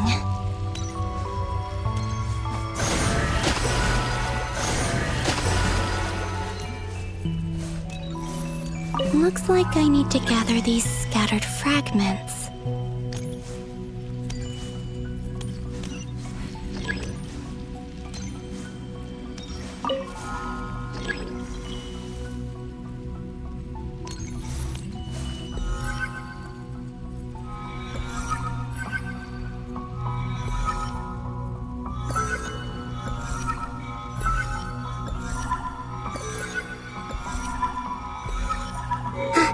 It worked. Hopefully I can stay inside for a bit longer this time.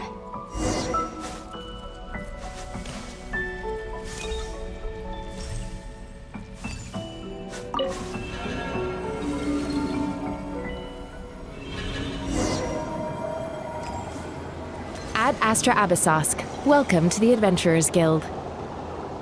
What? This doesn't look like Moonprayer Night. Extra, extra! Latest issue of the Nasha Express!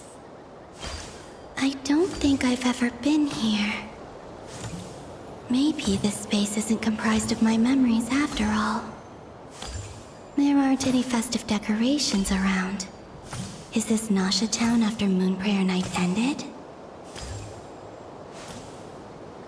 Did Dotori's plan not affect the town? Or is no one aware of what happened because he used the Three Moons' authority? Let me see if I can influence anyone else. So, what do we do next? Wait, that voice. Paimon? The most important thing right now is to find that mage. Lauma, the Traveler, and Mr. Varga are here too. I'd better go pay the Fatui a visit. Traveler!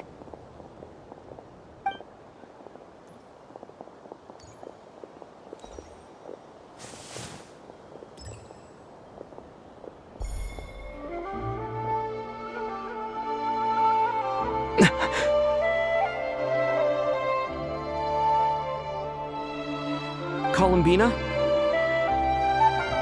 I made contact. It's me, Columbina. Huh?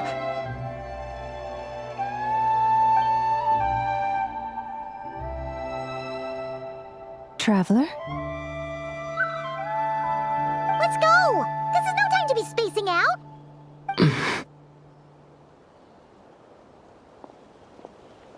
Huh? Wait a moment. This has happened before. Huh?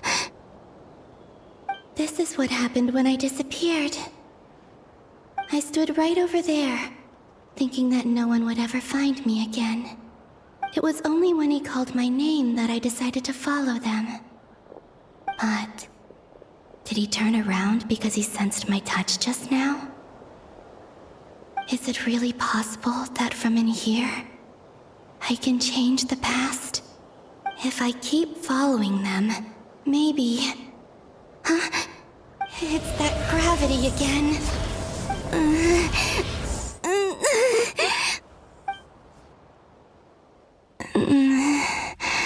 Every time I influence reality within that space, this force intervenes and pulls me back. It's as if it's trying to stop me from leaving.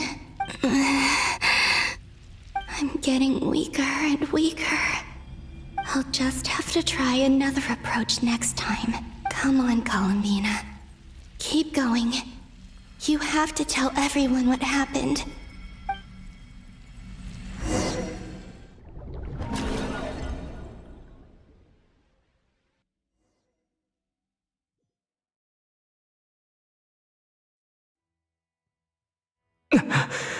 Suddenly, I've been plunged into darkness. Alone. It feels strange. As if something has grabbed hold of me. Is Dore now powerful enough to interfere with space itself? Look at you, standing so still in total silence. I almost didn't recognize you. Hello there, traveler. He seems to be in a good mood. Wait, what's that behind him? Ah, so you noticed. This is the completed Trilune. 2 primordial moon marrows and 1 artificial specimen. You are wary of it. Good. Maintain that reverence. You performed well in that recent battle. Brave and reckless as always. Courage is the sign of a true hero, and impulsiveness is the hallmark of those who strive to advance. I say this not to belittle you. Most creatures are far more timid by comparison. 3 moon marrows? Does that mean the artificial one is now complete too? Well spotted. What do you think? For a replica I built myself, I dare say it looks the part. Dottore, are you planting illusions in my mind? I have no interest in fooling your eyes. On the contrary, I hope to show you the true essence of all that you see before you. Is this not a beautiful city? People live in peace and find joy in their work. The streets are safe. People can even leave their doors unlocked at night. You might say it is the Elysium everyone dreams of. All available data indicates your values and worldview conform with the mainstream. This kind of society should be quite to your taste. False beauty is deceitful. Lies are to no one's taste. I wonder, is it your moral standards that are too high? Or your expectations of reality? Answer me this. If someone existed in a sweet dream from the moment they were born, a dream in which they never once felt pain, which do you think they would consider superior? The dream or the reality? That's pure sophistry. It has nothing to do with your actions. As I suspected. You have yet to understand all of this for what it really is. What do you want from me? You sound impatient. Do you think the only reason I'm keeping you is because I want something from you? If it's not, then why haven't you killed me yet? No one can stop you if you're as powerful as a god. I'm delighted you recognize that fact. I believe we last squared off in Sumeru. Ah, the memories. How time flies. You and I have both grown. I'm not surprised that Arlecchino and Sandrone worked with you. You've always a way of slowly but surely ingratiating yourself with all levels of society. People laud you as a hero, but I suspect there's more to it than that. Oh, but to be clear, I don't say that to flatter you. Do you always give your opponent an appraisal before you deal the final blow? Call it a long-time habit. I'm a researcher, and one of my duties is to give an objective assessment of my subjects. But you misunderstand. We are not opponents. Not at this moment. I just want to talk. Think back to Tartaglia, Arlecchino, Capitano, Colombina, and now even Sandrone.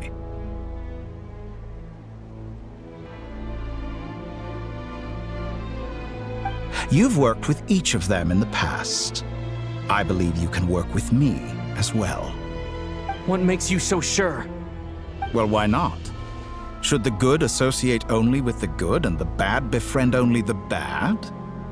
I like to think we could have a more mature relationship than that.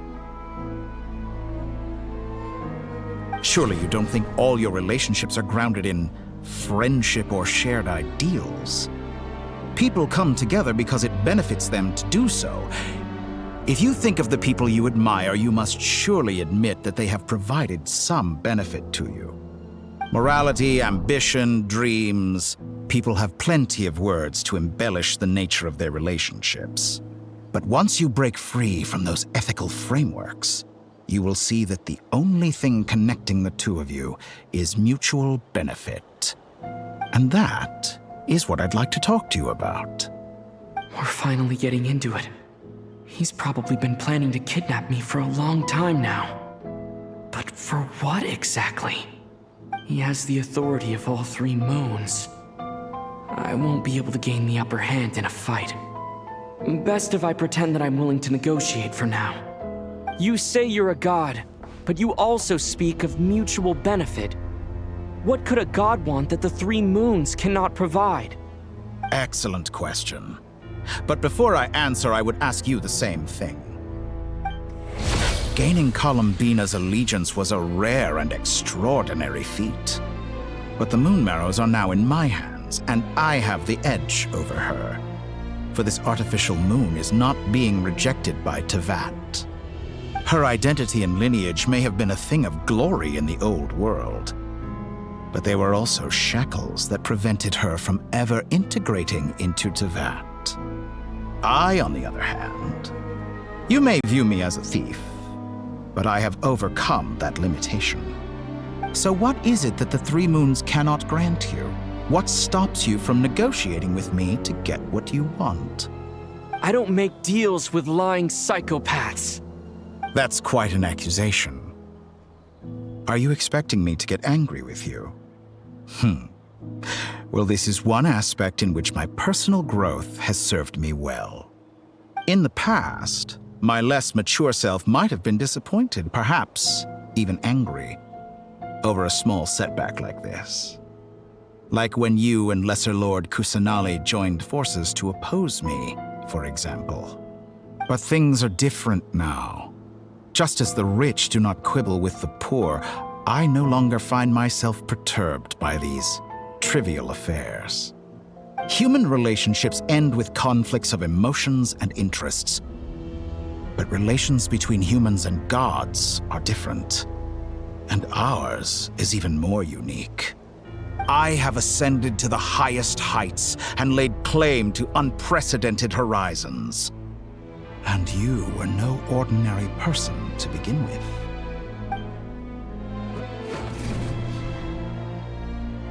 Allow me to show you the world, Descender.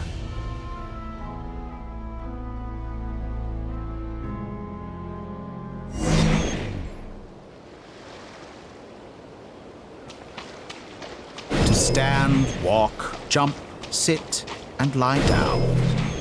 These are the most common of behaviors. Have you ever wondered why we were born following such laws? Who stipulated that we could not fly instead of walk?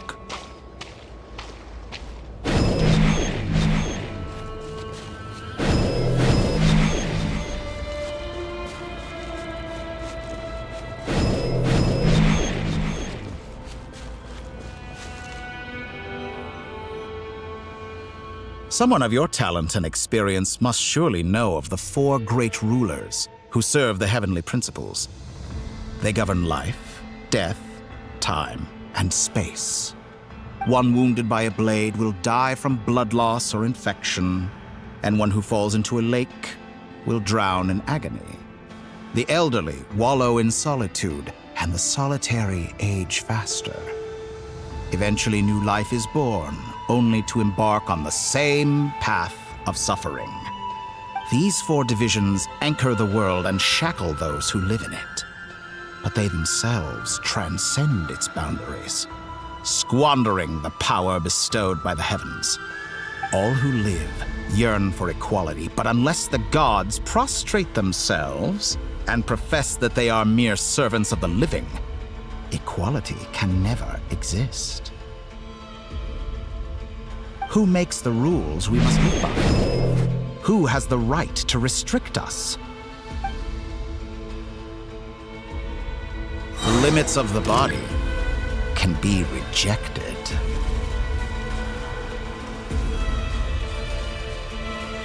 With the wind!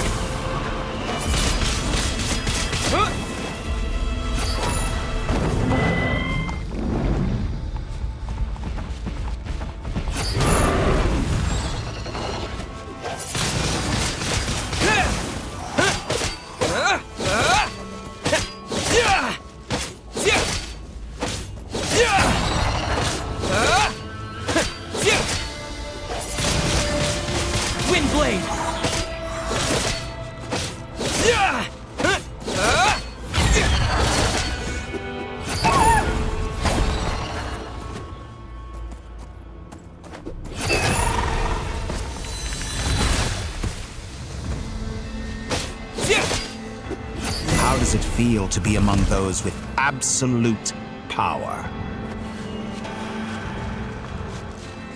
You cannot conceive the extent to which your flesh hinders your mind and spirit.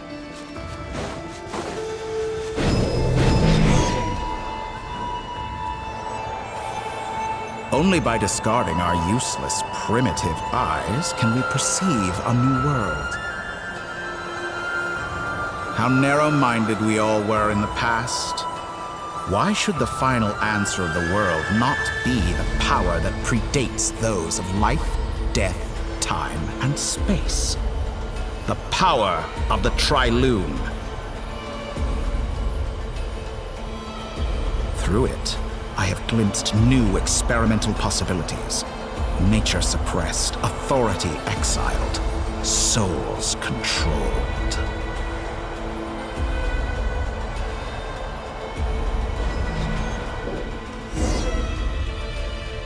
You know, I heard recently that a group of critics reviewed countless stories and drew an interesting conclusion. They found that it is more often than not the villains who strive tirelessly to push the boundaries of progress. In fact, long before this, someone voiced a similar idea in an academia editorial. I felt a great affinity with this perspective. I have never been afraid to step up and play the role of the villain. Fanatics are trampled down for their transgressions, and those who transcend are rebuked for their audacity. And so, the majority of creatures are too timid to follow my lead. But all sacrifices made during my experiments have been worthwhile, as you can now see. I can offer you something new, something unique, precisely because I am a villain. Think about it. We are eternally bound through mutual interest. Can you truly say you would never turn to malice if it could give you the life you dream of? After all, what value do perfection and purity really have? They are fragile and feeble things, utterly tedious. I say, better to be governed by a flawed humanity than a gnosis. The true seeker of knowledge is the villain who undergoes countless tribulations in pursuit of their goal. I'm sure many people have told you that you're different. Because I'm a descender? Exactly. Very clever. But what has that got to do with you? I do not conceal my wicked deeds, my selfish desires, or my greed. A true researcher must act as I do if they are to understand and speak of the truth. And yet, a knowledge seeker like myself will inevitably grow tired of studying Tevat beyond a point. You have traveled to all corners of the world and met many people. Along the way, there have been moments when you were misunderstood or even became a wanted criminal. And all the while, you have spent your days doing some of the most mundane jobs in the world. You fight and toil, claim minuscule rewards from my friend Pantalone, then you fight some more, winning some battles and losing others as your search goes on. And this cycle continues, with no end in sight. Surely you must sometimes grow weary of being stuck in this same loop day after day. We're completely different. I embrace everything that life throws at me. I am engaged in every step of my journey. How does that make us different? I too embrace what life brings, researching everything that interests me. Think of all the novel things I've managed to create, like the artificial moon marrow. Don't you see? As unique a specimen as she was, even Columbina is not irreplaceable. Take that back! She's gone because of your actions! I didn't say that to anger you. Though admittedly, I don't see what there is to be angry about. Anything Columbina could do for you, I can do better. I know what your ultimate goal is. You wish to walk the path your sister walked, and seek answers from her at the end of that journey, don't you? Someone like you could never understand what it feels like to care about another person the way I care about her. Perhaps not, but that doesn't mean I can't help. I could find your sister right now, bring her before you, and make her give you the answers you seek. Don't be so presumptuous. You'll never begin to understand the situation between us. Oh, no. This is no presumption.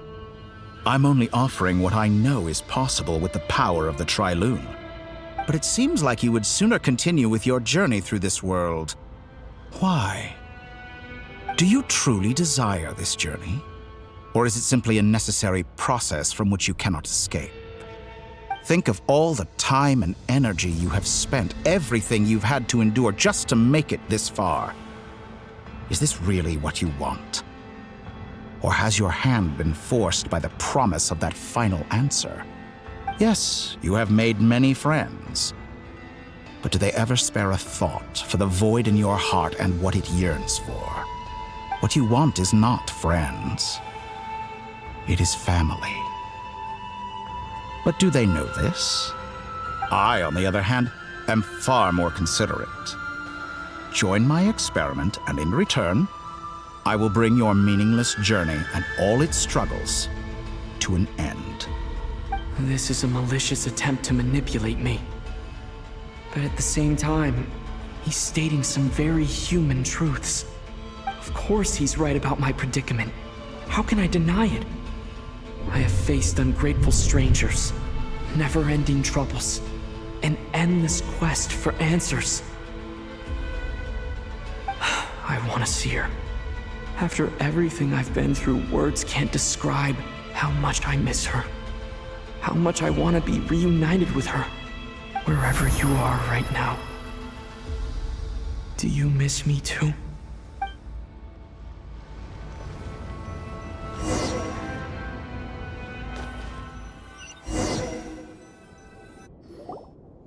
All right, everyone. Our next mission is clear. We need to contact all the major organizations, explain the situation to the public, and then begin the evacuation. The residents of Not Cry are quite dispersed. The two most populated areas are the Southern Isles and Pyramida.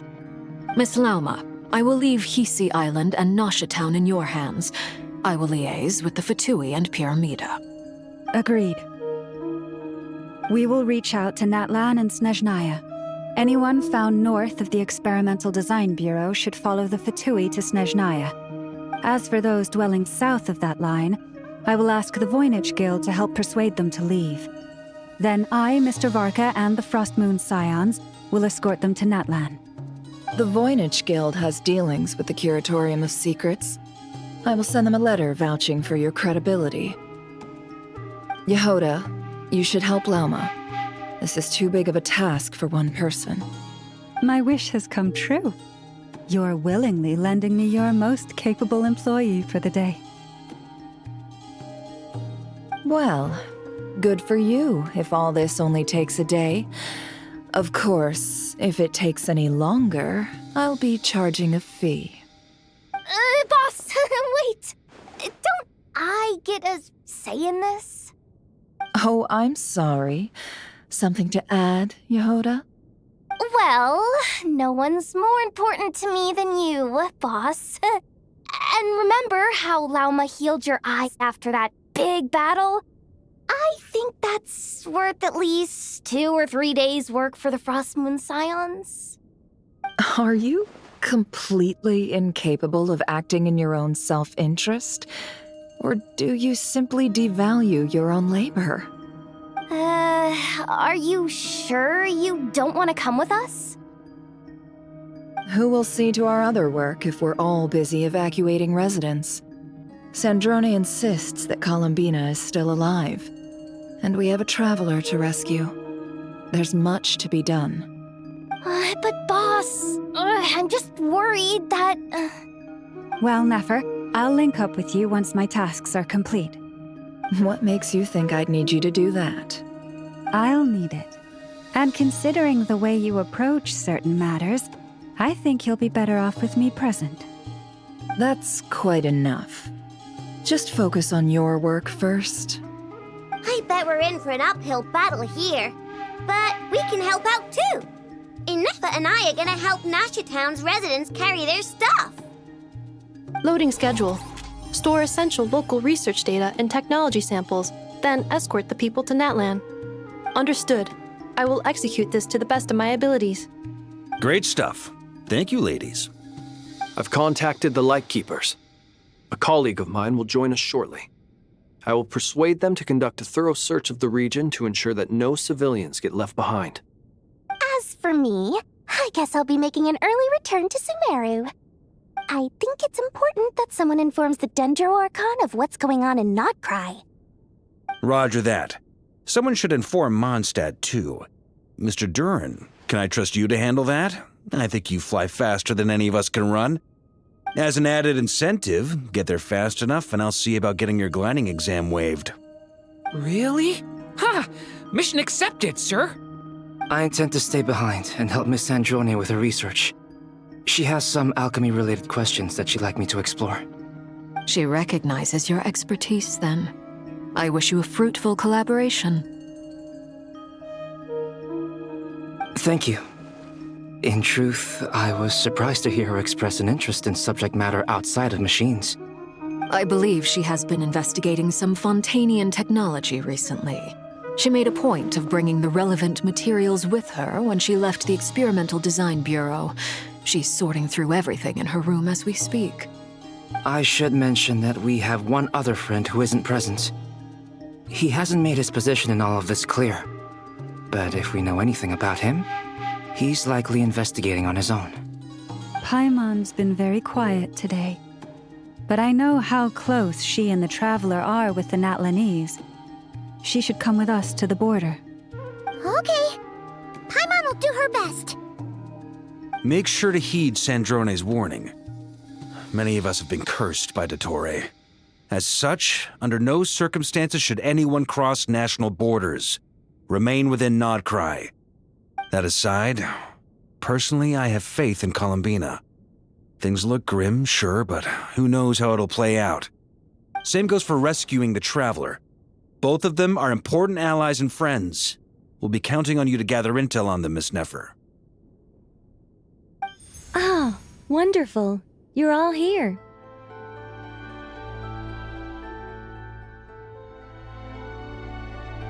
That voice again! Nicole? Whoa, that was loud!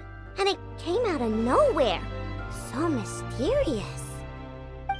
Sorry, this is the only way I can speak to you all right now. Please accept my apology. Anyway, time is short. I'll cut to the chase. We're still facing quite a catastrophe here at the world's borders. Alice has roped in every Hexen Circle member she can get a hold of. Except for me. She told me I had to come and help you all out as a matter of urgency. I quote, "You love talking, don't you? Well, now it's finally your time to shine. Take these. Make sure the whole party gets one each. You'll be in charge of making sure everyone stays connected." Huh?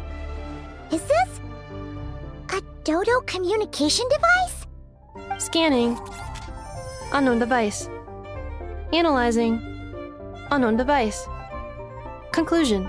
Cute. Affirmative. It is cute and good. I believe that I quite like it. This is no ordinary Dodo communication device. It's my very own special modified version, specifically... sorry. I almost went off on another tangent there. Anyway, help yourselves.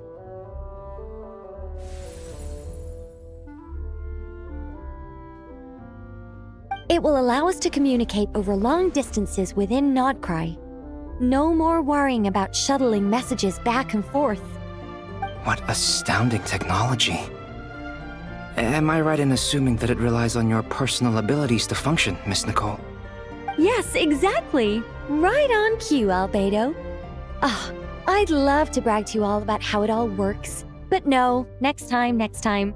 Anyway, I'll be right with you all, serving as a communication hub. That's all from me. Head off as soon as you're ready. I'll be staying here to keep watch, and I'll be sending you my blessings.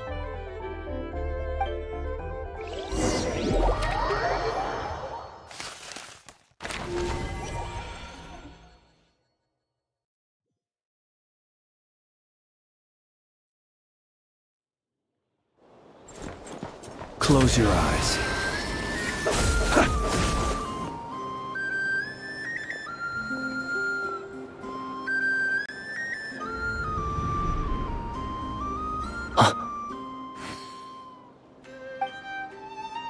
Sir Flint. Perfect timing. I just arrived myself. You are most considerate, Master Ilua. But in fact, I know you have been sitting here for quite some time. If you saw me, why didn't you say something? I was curious to see how long you could sit still for. Also, shouldn't you have managed to sense me approaching? That would be a first. You always seem to appear out of thin air without making a peep. Also, how many times do I have to tell you not to address me as master? I don't qualify. I beg to differ. Why should a young man so well versed in social graces as yourself not be worthy of that title? Please, Lord Flint's... Sir Flint's. I'm begging you, don't flatter me into complacency like you do with everyone else. You understand me better than most. My newest acquaintances tell me I love complimenting others. What do you think? I think they don't understand why you do it. You just love puffing people up till they're a big, happy ball of hot air that floats away into the sky. In all sincerity, I can only hope that they bring good tidings when they come back down to Earth. Is the situation that bad? We just held a strategy meeting.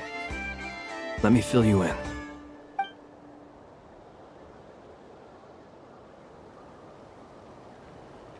In short, we need everyone gone from Pyramida. We also need a team of Lightkeepers to scour the more remote regions of Nodcry for civilians to evacuate. I only hope we have enough personnel. We do. Old Man Nikita will definitely help, and we can recall anyone out on patrol to focus on this instead. Good. I'm sure you and the others will make short work of this. Now, don't forget, once you've completed this task, make sure you and the rest of the team evacuate to either Snezhnaya or Natlan as well. Flint's? If you've got something to say, Master Ilua, why not guess what I'm thinking right now? You mentioned that you have something else to deal with later. How difficult is it going to be? I doubt it will be easy. I know you're a Lightkeeper, and it's your duty to protect others in times of crisis. But I have a feeling that you'll be walking into grave danger. However bad things have gotten in the past, Nodcry has never faced a mass evacuation before. But from the sounds of it, you don't intend to come with us. I don't mean to pry, and it's probably none of my business. But whatever it is you're intending, you don't have to go through with it, you know. I've been afflicted with some sort of curse, and I'm told it may well trigger if I set foot outside of Nodcry. As such, I cannot leave. I have to act, if for no other reason than to fight this curse. What? No. Why? Why would anyone want to curse you? There are plenty of people out there willing to trample over others in pursuit of their own goals. Frankly, Sir Flint, I am furious. You're making light of what is an incredibly serious situation. Indeed I am. And? And what? I told you I'm furious about this. Nothing I can do about it, I'm afraid. Things happen, and we just have to deal with them. If you find yourself feeling angry, perhaps start by drinking a big glass of water. Hey, you mean you're completely unmoved by my anger? I'm devastated. Then allow me to express my sincerest regret. Come by the lighthouse sometime. We'll catch ourselves a few fish, have a little barbecue, play some cards, and bask in the sun. Maybe I need to spell this out. Lean in a little, Flint. Oh my, this doesn't bode well. Word is that you were caught up in a real horror show recently. People were amazed that you returned safe and sound. They've been debating whether you're even human. I've returned safe and sound from plenty of crises. When you say people, do you mean other people? Or do you just mean you? Fine. I'll be frank. You're not human, are you? Heavens. Now that's a horrifying thought. You know what? Forget it. We'll revisit this once it's all over. A sound plan. Albeit a little ominous sounding. Just promise me you'll come back in one piece, all right? For you, Master Ilua. How could I refuse? Also, please pass my regards on to our colleagues. Tell them, thank you all for your assistance. Please put safety first as you proceed with the operation.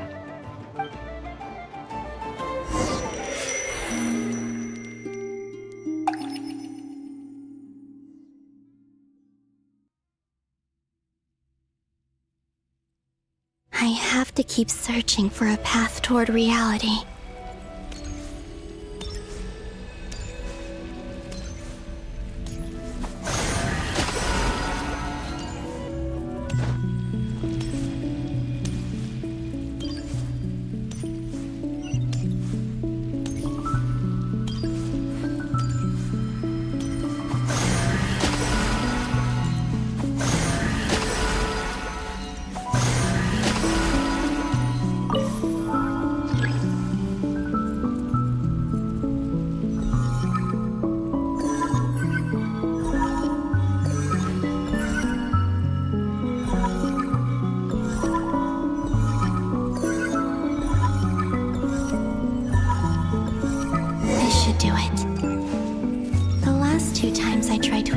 Reality in this space.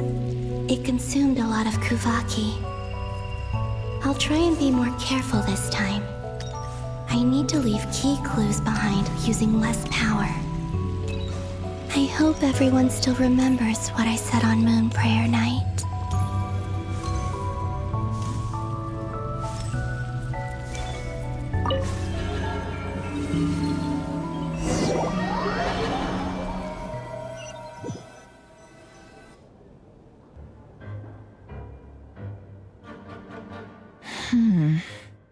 Nothing here either. Flints? Ah, Miss Nefer. What are you doing here? Unless... I just spoke with Itlua about arrangements for the search and came for a walk nearby. As for you, why would... It appears we think along similar lines. And neither of us likes to accept things at face value. As well as figuring out how to gather intel on the Traveler, I wanted to confirm some of my own suspicions. Also, we'll need to bring a lot of force to bear against Ettore, even if we're only looking to rescue the Traveler. We can't leave anything to chance. You don't think Columbina perished either, do you?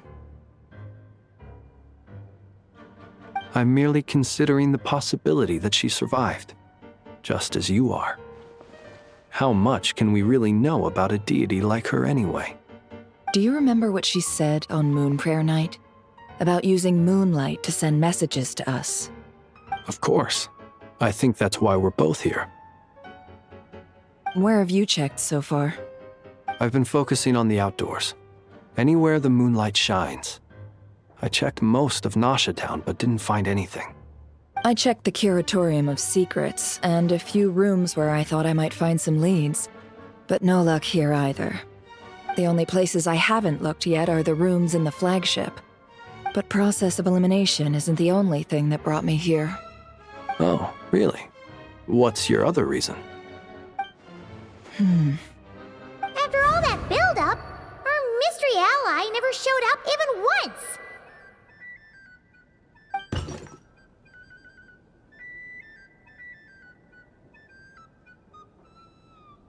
Huh? Am I imagining things?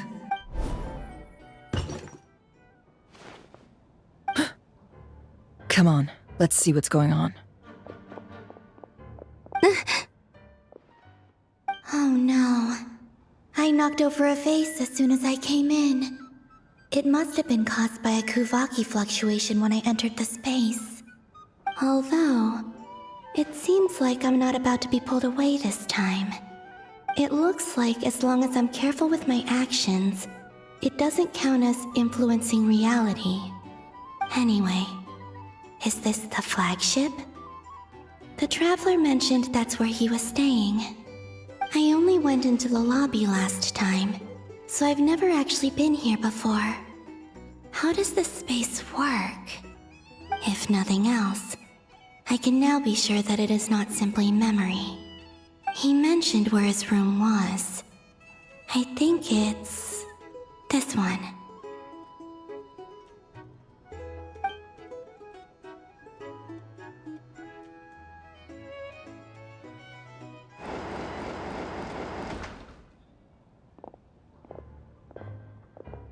The door is closed.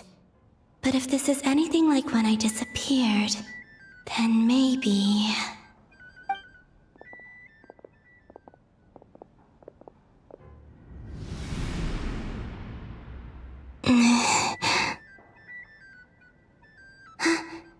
I'm in. He and Paimon aren't here at the moment. I hope he's okay. I wonder what happened to him after that battle with Dottore. Best not to dwell on that for now. I need to try and leave them some clues.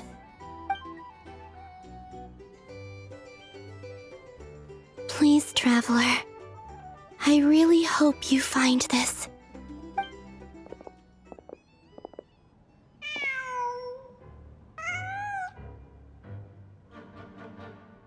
Huh. Just a cat. Nothing else here strikes me as noteworthy. Didn't you stay here for a couple of nights once? Before Rerir showed himself, yes. It's also where the Traveler and I first met. Did you notice anything unusual during your stay? I remember thinking how much noisier the flagship is at night compared to the graveyard. Other than that, no. The Traveler and Paimon were most congenial neighbors. This is where they've been staying, yes? Over here? That's right. I wouldn't usually condone breaking and entering, but we can make it up to them later. Focus now. I have to write a message on the wall using Kuvaki, just like I said on Moon Prayer Night. Simply open your windows on nights when the moon shines bright, and the moonlight will naturally flow towards the words I have written. Here goes. I'll need to carefully control my strength.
There's a noise outside the door. Is he back? Please, you have to see these words.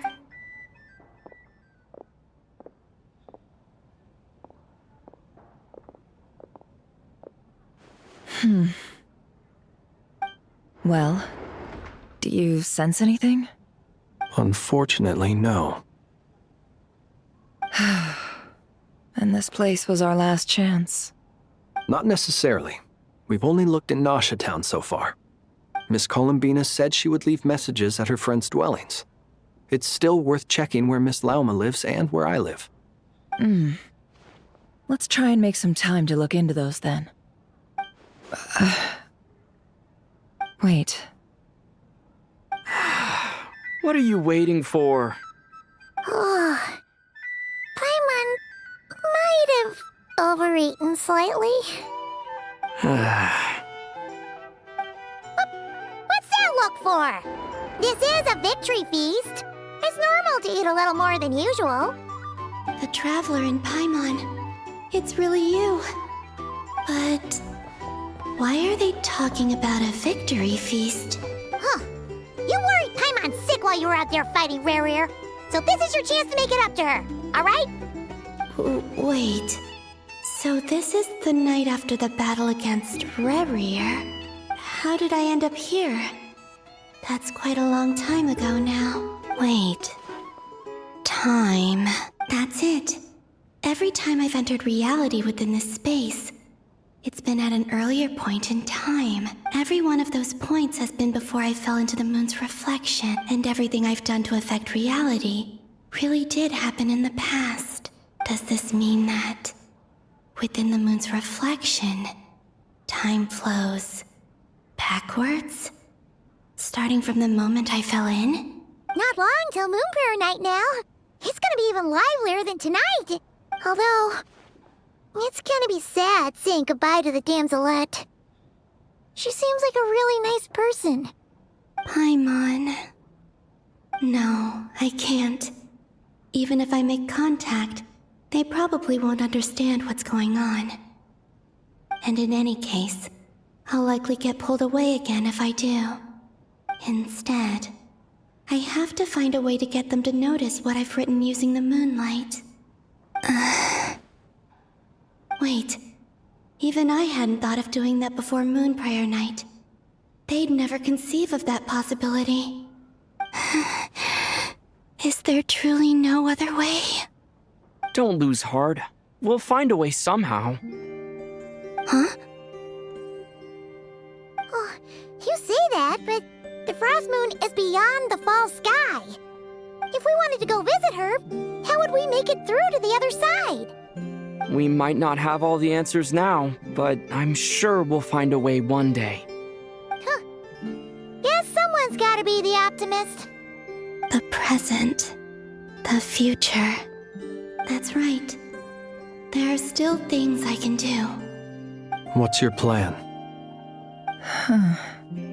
Flint's, when you were staying next door, did you ever open the window? No. The rooms here are dark and damp, and there's such a buildup of dust on the windows that the moonlight can't even get in. I didn't think it was worth the trouble. The moonlight? Ah, I think I see where you're going. One moment. I'll see if the owner is available. Don't bother. Time is of the essence.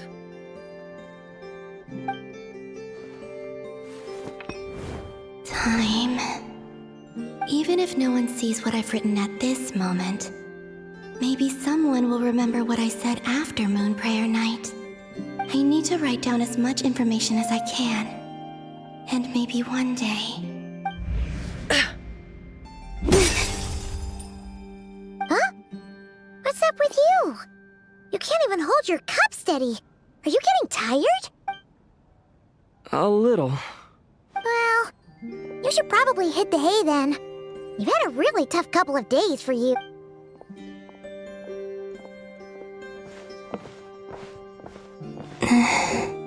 You truly have. You helped defeat Rare, helped me reclaim my name, and you helped the others organize Moon Prayer Night. Wherever you are right now, I'm sure you're still fighting against the injustices of fate. This is all I can leave for them. How I wish I could stay here, but it's time for me to go. I hope to see you again in the next time, and if the opportunity presents itself. I will surely return to your side. Huh. Columbina. She's alive. Not only that, but she's left us an entire wall's worth of clues. She even wrote down what would happen on Moon Prayer Night. It's just a shame we found it too late. I am here. Time in this place flows backwards. I am constantly moving forward. It sounds like she's found a way to influence the past using Kuvaki. But her future is our past. So, these words have been here ever since we defeated the Reikir of Solnari. We just never discovered them. Which came first, the chicken or the egg? Do you ever mull over questions like that? Only when I'm in a good mood and at leisure. Well, I never do. Everything that has happened already belongs to the realm of... As a business person, and especially an intel broker, what I do is extrapolate from those facts to try and read the future. An admirable philosophy. It's a means of survival. Let's go. We have a wall's worth of clues to share with the others.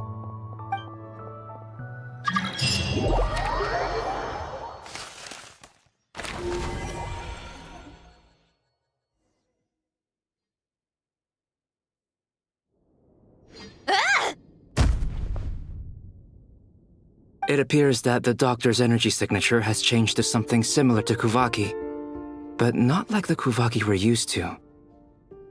Nodcry's Kuvaki devices will only have a limited effect on it. I can see why you've chosen to place your hopes in alchemy instead. Also, I must say these books are rather profound. My subordinates just shipped them in from Fontaine. Some of them are from the Narcissenkreuz Ordo. Some are incident reports from Petrichor, and then there's a few test reports for these junk machines. Additionally, after some further scanning, I've discovered something extremely annoying. What's that? Tevat's skies contain multiple moons. A long time ago, when I did my first scan, I detected 3, just as the legends say. But when I checked again just now, I detected 4 moons. So there's one extra? Yeah. Originally, I thought that if I could still find 3 moons, that would at least mean Columbina's still alive. But then it occurred to me that apart from the frost moon, Tevat's moons are just husks. And husks surely shouldn't show up in the scan, since they're not alive. It's weird, isn't it? If we can't even distinguish between a dead and a living moon, how are we supposed to know whether a moon goddess is still alive? Or does this mean that the moon marrows are equivalent to the moons themselves? It's certainly possible. In which case, the 4th moon you detected may be Dottore artificial creation. So he wasn't bluffing. He really built his own moon marrow. Ugh! I'm so mad right now! It's easy to get overwhelmed when you have too much on your plate. Maybe you need to relax. Perhaps try going for a walk, or simply take a few deep breaths. Nothing can calm me down at a time like this. I need more time, and I need progress.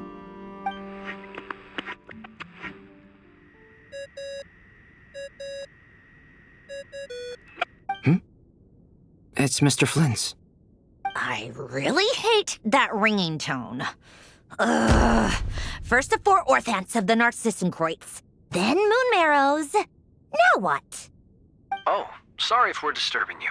Might I ask what's troubling you? What do you want? We're busy. Are you still at the Curatorium of Secrets?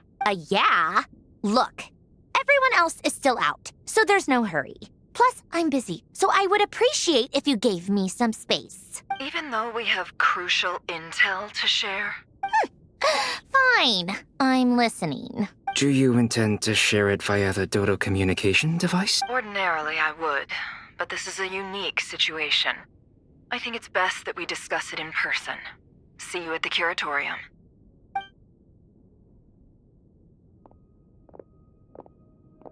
All right, then. So, what's the situation? The rest of the team is still out working on their missions and evacuations, but we've decided to fill you in on the most crucial information first. Sandrone, you were right. Columbina is most likely still alive.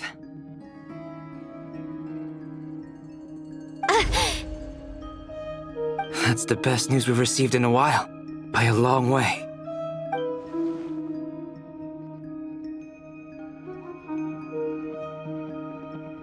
Random locations.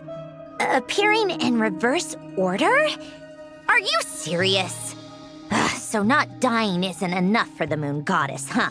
She has to show off too. Anyway, does this mean we can deduce her condition from the moon marrows? Miss Sandrone, there's nothing wrong with simply admitting that you're happy to hear the good news. I'm not. And she's the least of our problems. We're facing a huge crisis. If she can't control the flow of time in there, she's just gonna keep moving backwards. Different points in time won't intersect, and she'll never find a way out. Let's say life begins with a drop of water. When did time begin? The moment this planet came into being? No, that's not right. Her final destination would be the moment at which the space she is in was created. But it doesn't seem like we can influence that space from the outside world. So how can we help her? Also, if she's alive, Rerir and Thalindus might be too. But as far as we know, neither of them have come back out. That space may not have an exit at all. I'm afraid I must concur with Miss Nefer in this. Can't exactly argue with that. Let's leave it there for now. I've taken notes on everything you said. Will it help with your research? I doubt it's gonna help with breaking Dotori's energy fields. But who knows when it might come in handy. Better to have it all written down than try to remember everything when I need it. All right, I need to get back to my research. Mr. Albedo has made a lot of suggestions that will require my undivided attention. Sure, I'll stay here. I have things to work on.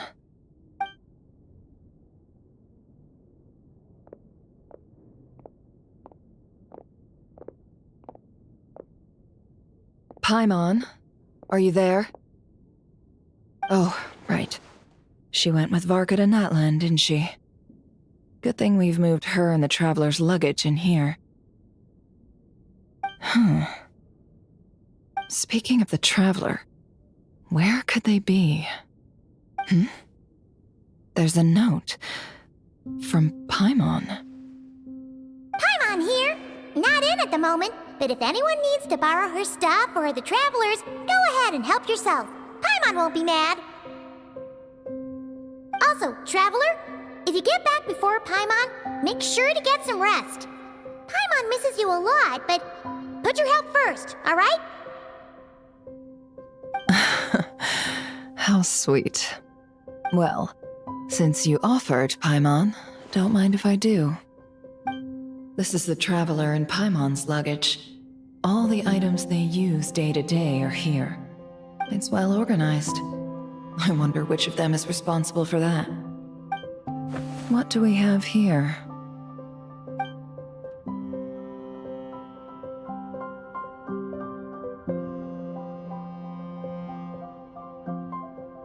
The camera captured a special moment that can only occur between people who are close to one another. You can really sense how the photographer feels about their subject. I wonder why this picture was placed outside. Is it because Paimon recently looked at it?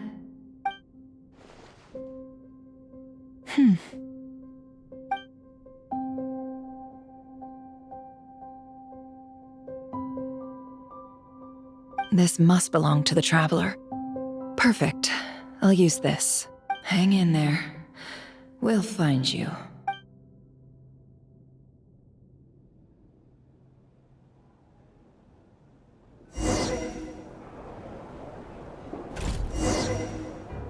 Polonia.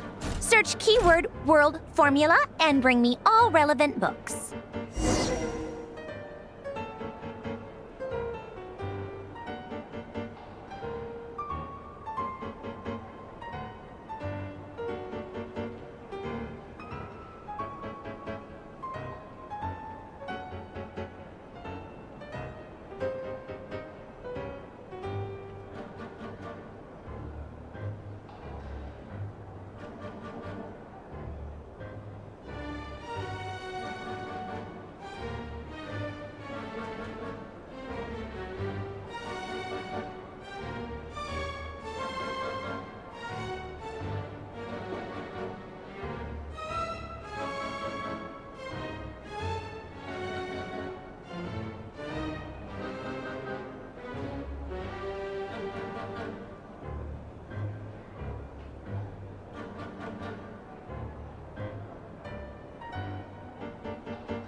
Let's see. This one is on Tonki's sermon dictation concerning the apocalypse. I believe that the correct term for this is Fortuna. This was an ancient Romorian technology, a wisdom unparalleled. I never imagined that Romorian ideas would be so similar to the diagram I have named, the World Formula. This is strong evidence that human civilization should gradually shed possibilities as it continues to explore and evolve. The end of humankind may well be upon us right now. The sparks of civilization shall run out, unless we consider introducing variables from outside the system. Variables. Surely that can only mean one thing. Descenders? Dottore likely captured the Traveler because of his descender status. But the Three Moons' authority comes from the world itself. Why would Dottore need anything beyond that? Where does this variable factor in? The world formula calculates the fate of an entire world. Introducing a variable would therefore give us...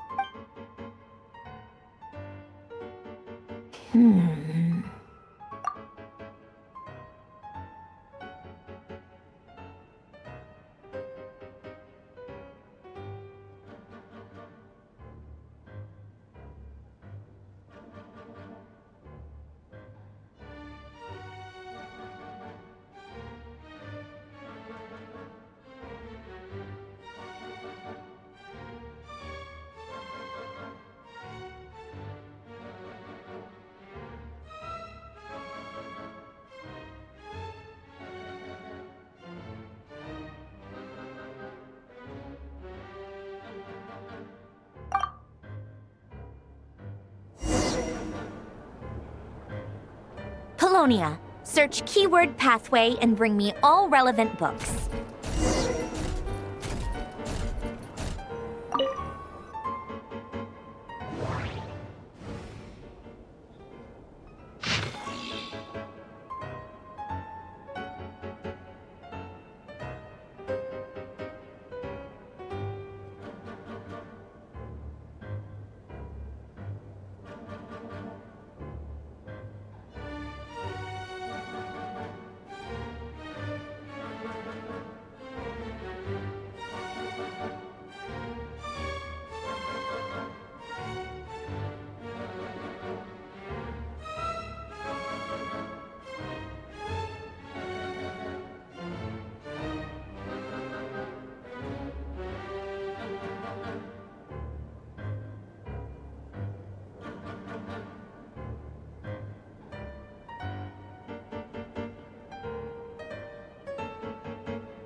Otonki Sermon Dictation.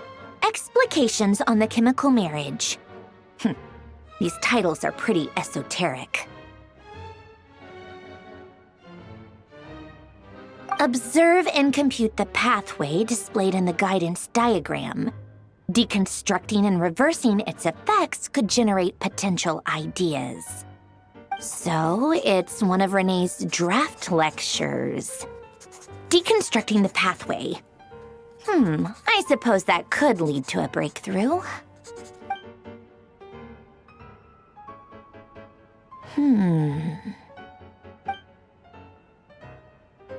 This is so long. This guy sure loves showing off his knowledge.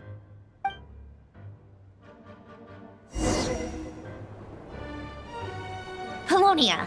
Search keyword tree model and bring me all relevant books.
Most of the experimental devices proposed by the Lilia Crucis Ordo are built based on the simple and basic logical structure of a tree model. Lilia Crucis. Guess they were trying to cover up the name of the Nautitzenkreuz Ordo? When Duke St. Germanus departed, he said, "It seems that there's no going back." Alas, he is only a genius when it comes to machines. In all other things, he is but ordinary. Excuse me?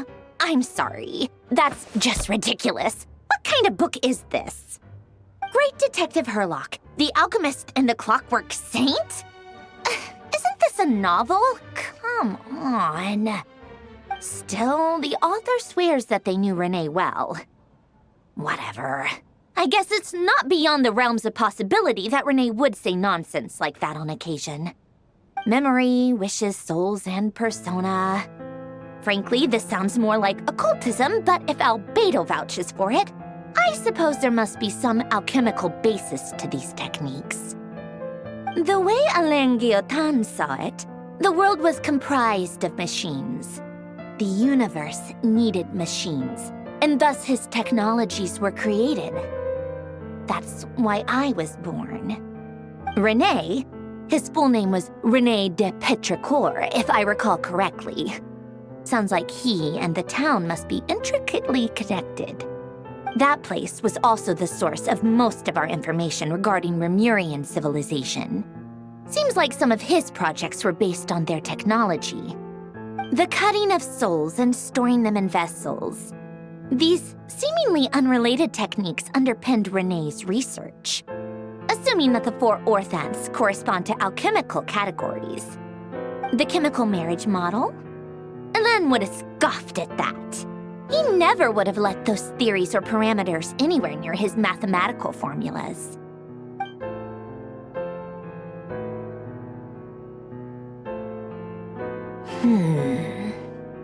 What was Alain's view on René? I know he mentioned the name, albeit very rarely. Oh, now I remember. Alain's old notes are here too. They mentioned René once. René seemed most out of sorts when he spoke to me. A lack of sweet foods has dulled his mind, I should think. Either way, his words are not to be believed. Yep, that sounds like Alain. My subordinates actually did a half-decent job digging out all these materials. Makes a change. Good for them. Some of Alain's old files are completely consistent with these records. He must have gotten them from the Tower of Gestalt. I never knew he got his hands on René's records that early. He may have kept them, but he never even attempted to use them. Didn't believe a word they said. Come to think of it, René's world formula was filled with calculations of constants. That shows he believed that the fate of the world to be predetermined. As for Alain... it's been too long. I forget what he said. What would he have said? A guy like him, fervent believer in machines, but not headstrong enough. The world can be changed. It is worth persevering. Yes, that's how he used to think at least. He created that procedure to save this world. Yet the scale of the world's fate proved too enormous. The result was beyond his ability to calculate. He died having never seen the outcome. And there I was, left behind in the ashes of his dreams. Did you really never take a close look at René's research? Or did you read it but deem his philosophy incompatible with your model? The very thought of trying to incorporate his ideas probably made you feel sick to the stomach. Well, don't worry, because there's a whole new category of lunatic in town. Next to Dottore, every other madman looks sane. You once asked me what I wished for. Should have asked him instead. He's the one pining for things you'd sooner die than witness.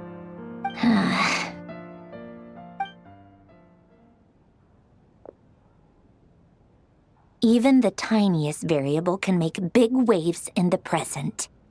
Now then, Allow me to put these incompatible fragments together in your stead. First, establish and verify the existence of the Great Circle. Absolute nihil on one end, absolute reality on the other. Now, search between these two extremes. Then, the construction criteria. Variables. The sparks of civilization shall run out unless we consider introducing variables from outside the system. Input variables. Traverse the world, space-time, and civilization. Then extract the essential nodes from the records to determine which variables they point to. The primordial power that differentiated itself from the void. The power of light. Yes, light. Records. Hyperborea. This is so horrendously complicated. After all that, I'm still missing a few variables. I need to think this through again. How do you think it looks, Polonia? Like the frenzied scrawlings of a madwoman?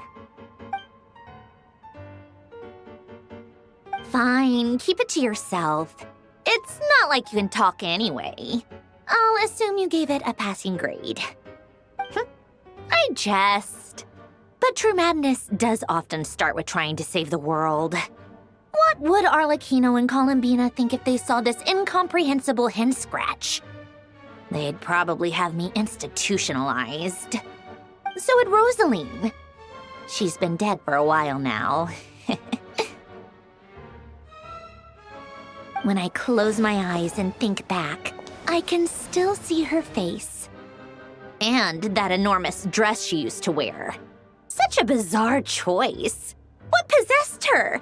Oh, and the clack-clack of those heels used to drive me insane. No one's asking me, obviously, but I hope you all know that I never wanted to save the world. I'm not crazy. I don't have delusional ambitions, and that's a clinical fact. The world needs a solution, but I don't need the world's validation.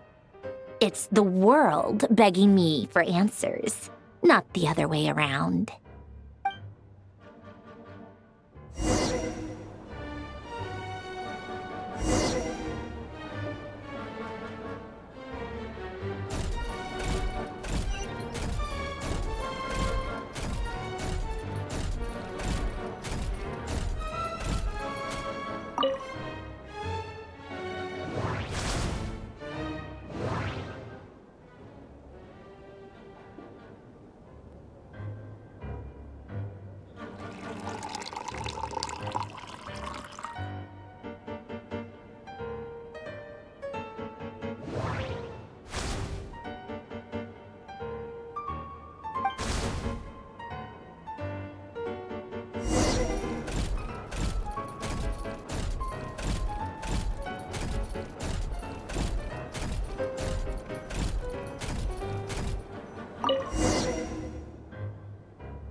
Oh, cookies to go with the tea.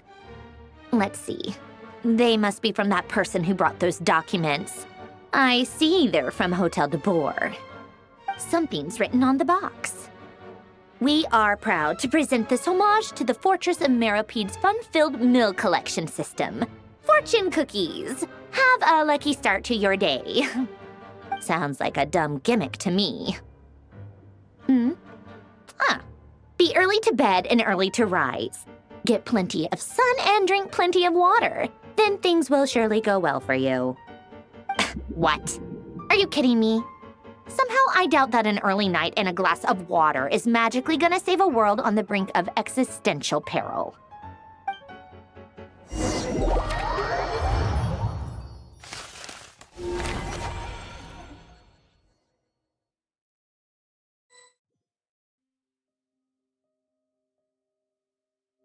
Lady Arlecchino, word has reached us that Lady Marionette's troops are all in position. They are ready to act as soon as the order is given. Excellent.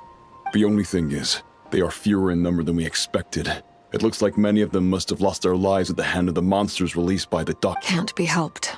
Allow them to join our ranks and keep in contact. As you wish.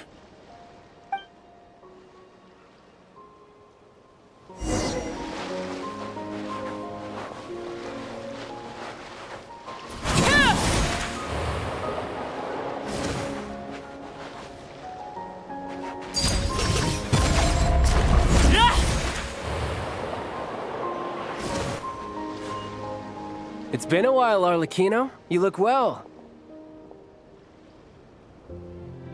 Did Dottore really have to build his lab right on the sole path between Snezhnaya and Nodcry? Had to go on a huge detour to stay out of its line of sight. Sounds like an arduous journey.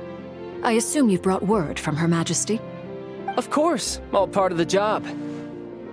Firstly, the Tsaritsa has authorized Fatui Internal Affairs to review Dottore's case. They will reach a formal verdict on whether he has turned traitor and whether he poses a threat to Snezhnaya. While they're working on that, I've been ordered to come and receive the refugees from Nodcry. They are nearby. My team will escort you to them shortly. Great. Aside from that, Her Majesty has a message for you and Sandrone personally. Huh? Where is Sandrone? She stayed behind to work since I was making the trip anyway. It seemed sensible to have one person on standby at base while the other came out to meet you. All right, guess that's just how she rolls. In that case, tell her that the Tsaritsa's decree this time is pretty awesome sounding. I think she'll like this one. Still, I wonder what... Wait, what's that? Did one of our troops turn into a monster? Take him out.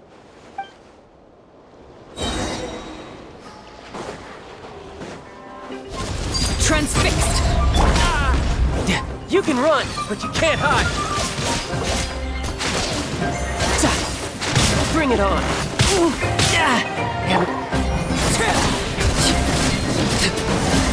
You've gotten stronger, Arlecchino. Nice. Stop that right now. I appreciate the praise, but I am not fighting you today.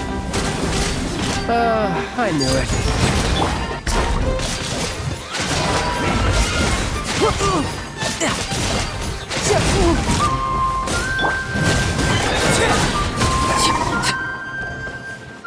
I can't believe it.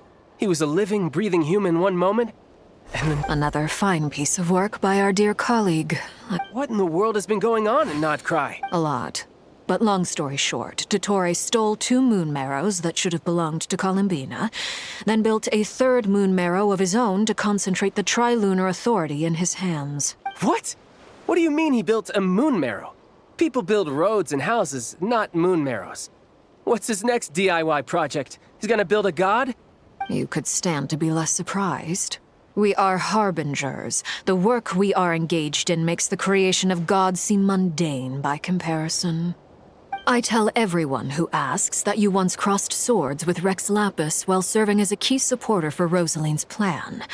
But right now, you're acting like a common adventurer. Thanks for speaking up for me. Those 2 really took me for a ride back then.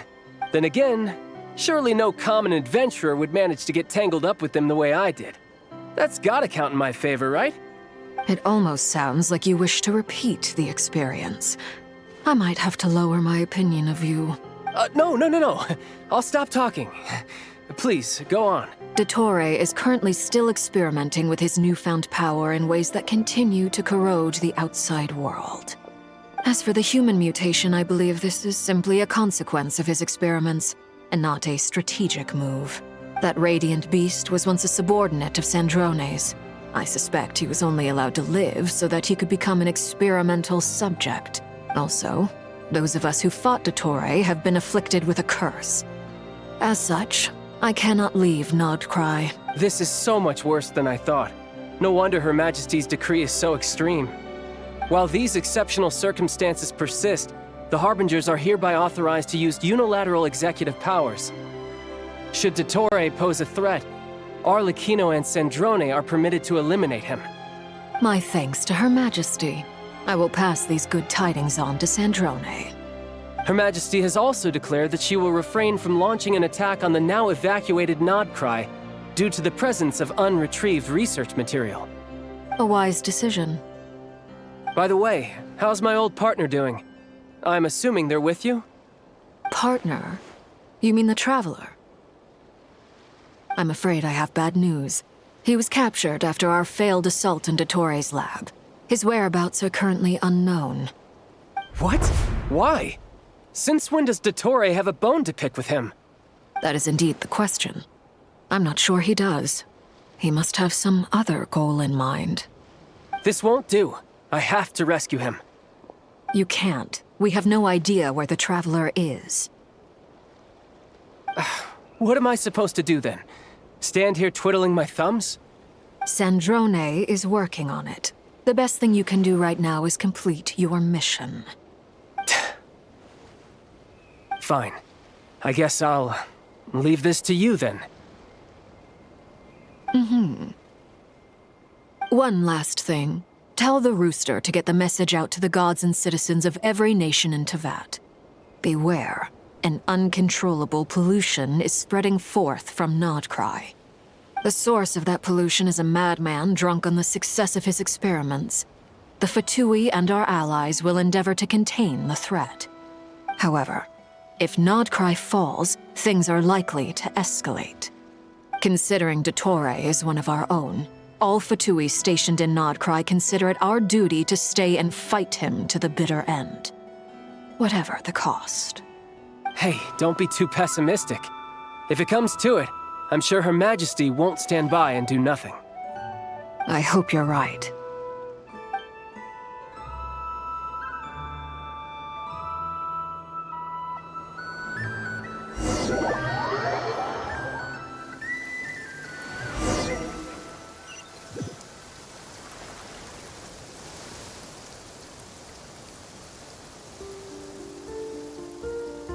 You're right on time. Thanks. Hey, do you think I'll get that gliding exam exemption? I made sure I was on my best behavior in Mondstadt. I landed well outside the city and walked in through the gates. I'll help you apply, don't worry. For now, let's see what we have here. What are the Doctor's energy fields even made from? The usual attract and repel principles that govern Kuvaki don't seem to apply to them. They are very mysterious, but ultimately, they appear to be comprised of energies from the three realms.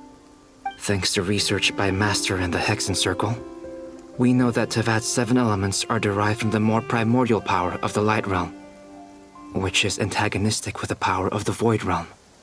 Since you have the power of the Dragon Durin within you, I'm sure you can already tell that this energy field contains no abyssal energy. That's true. It's not abyssal energy. It's something pure, wild, and untamed. I've been thinking about something. Do you still remember the device that Dory supplied from the Academia when you and Miss Columbina fought Rarier? That was one of the most marvelous feats of ingenuity I've ever seen. The design, the craftsmanship, the material selection. I couldn't fault any of it. Not to mention the operating principles. Surely the most ingenious feature of all. Dory didn't go into detail on how it functions, but I have a working theory. The clue was that Miss Columbina was somehow able to use the pyro energy that you provided, despite the fact that, as a moon goddess, she should only be able to use Light Realm energy in principle. Now, all elemental energy is, of course, derived from Light Realm energy to begin with. Hence, I suspect that the device works by restoring elemental energy to its original state.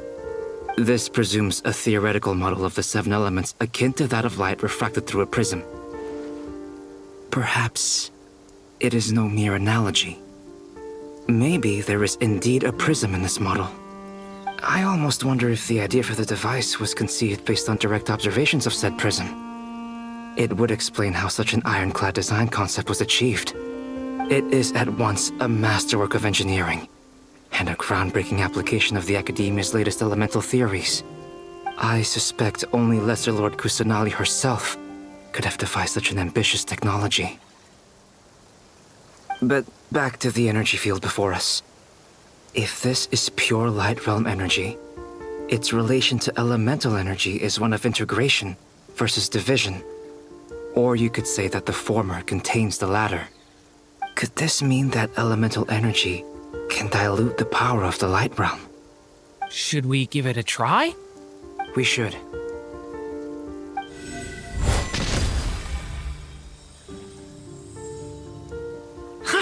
It works! Clear signs of disruption were detected at the periphery of the energy field. This indicates that elemental energy can disturb or even negate the field. Now you try. All right, here goes. It's working! Switch to abyssal energy and attack again.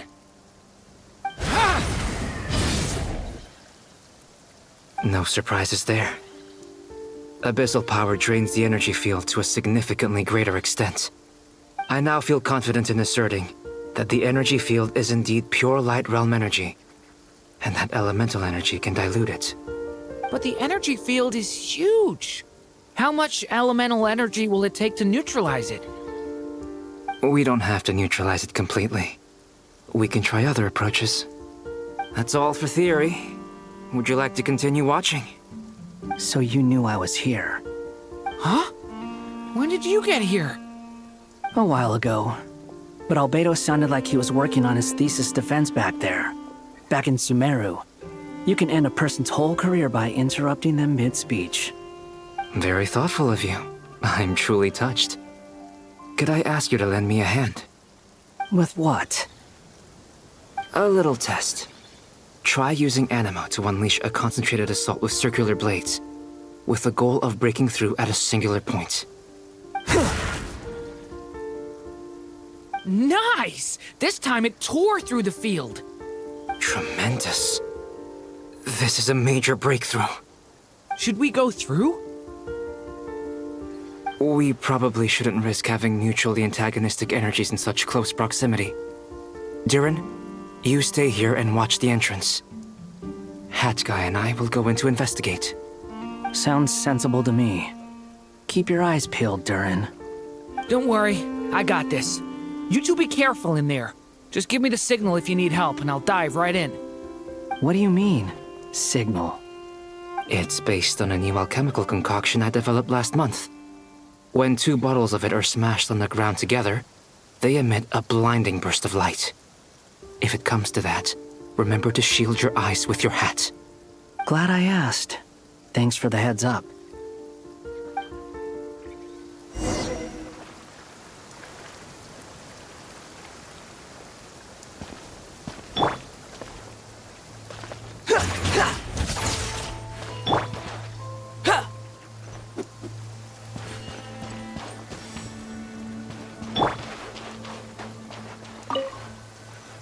Like I thought. Beyond a certain distance, we can't see the opening where we came in. Maybe that's to prevent people from escaping. Sounds like Dottore style to me.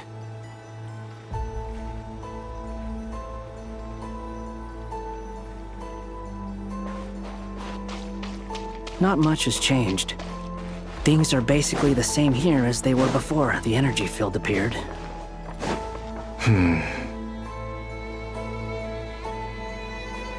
They have no heartbeats and they're not breathing. We can only assume they're dead. But there are no visible wounds. Also, there's an animal squatting next to each body. It's watching us. That's not an animal's gaze. What are you trying to tell us? Doesn't seem eager to talk. I guess maybe it's just an animal after all. Let's keep looking around.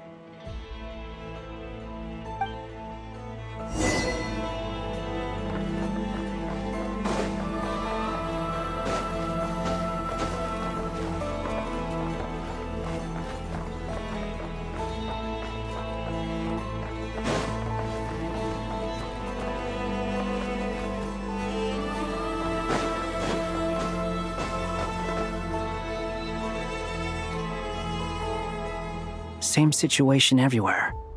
Not a living soul in sight. Just countless bodies with animals standing watch over them. Well, I think we can safely rule out the possibility that they're all pets. Is skirting around the topic your way of showing consideration for other people's feelings? Just being cautious. I don't doubt that you can handle the truth.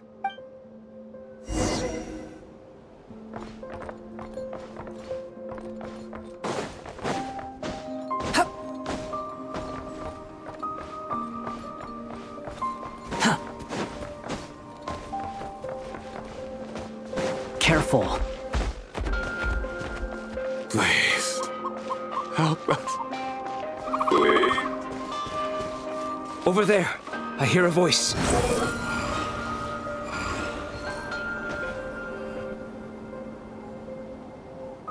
Please, help us. Please. What happened here? I don't know. Suddenly, everyone collapsed. Then my line of sight got lower.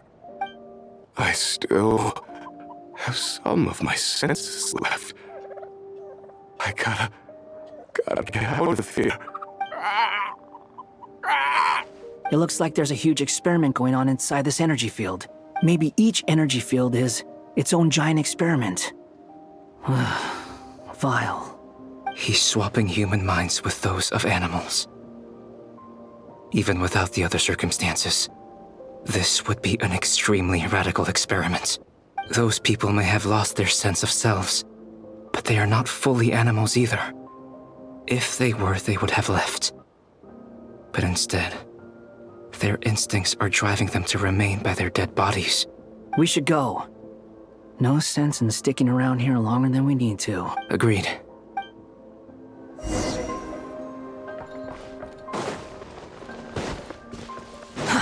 Too slow.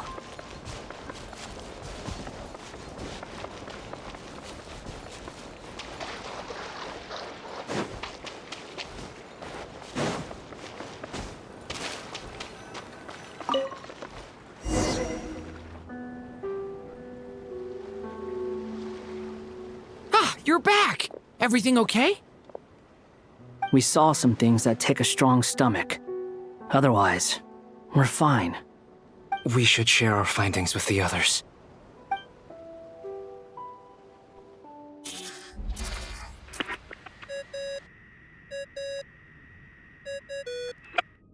Yes? Who is it? Miss Nefer, it's me, Albedo. We found a way to break through the energy fields. With enough control, it's possible to tear them open using elemental energy.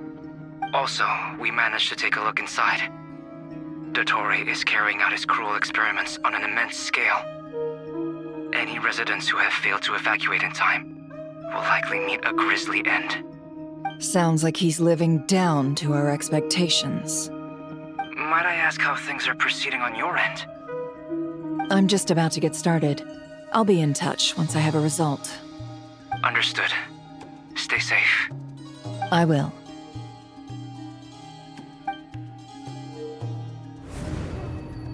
Well, Nefer, I'll link up with you once my tasks are complete. What makes you think I'd need you to do that? I'll need it. And considering the way you approach certain matters, I think you'll be better off with me present.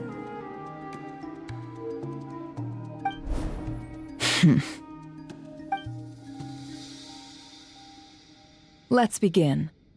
Entering simulation mode. A vast wasteland. Is this the Traveler's inner world? I was expecting something more vibrant, to be honest. Wait, someone's there. What are you looking at? In that case, I'll look at it with you. I want to know all about everything you've seen and experienced. Is there somewhere I should return to? Or should I stay here and be the hero everyone says I am? I don't dislike my current life. Roaming the land, fighting battles, accomplishing missions, earning a living, looking after Paimon. It's not so bad. I guess the only thing that's missing is that you're not here with me. This is the conscious layer, which contains a person's true feelings. It is filled with both longing and kindness. I suppose anyone who lives long enough ends up wishing for someone who can't be there. Maybe it's the only way we can feel truly alive. Time to delve a little deeper.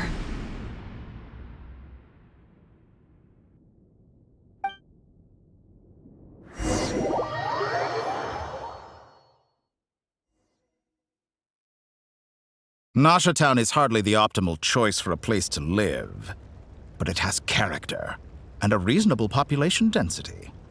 What are you trying to say? Oh, don't be nervous.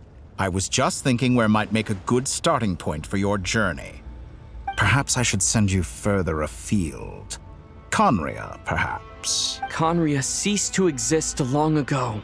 Once again, you fail to understand the possibilities that the Tri-Lune creates. Anything that has existed in the past, I can now recreate. You simply do not wish to see that happen. That might be because you miss your sibling and fear getting answers that you are not ready to learn. But this is not for me to judge. If we are to collaborate, we need to maintain an amicable relationship. In a moment, you will be able to... Oh no. What are you...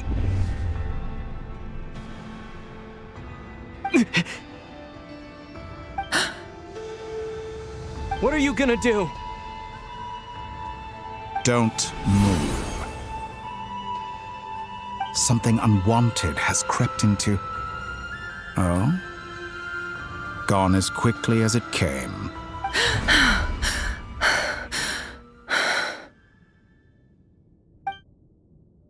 Did you save me? If I hadn't cut the connection, Dottore might have caught you from the other side and destroyed you. This was a good idea, but once is plenty. You were exceptionally brave. Excellent work. Thanks, but now's not the time for that.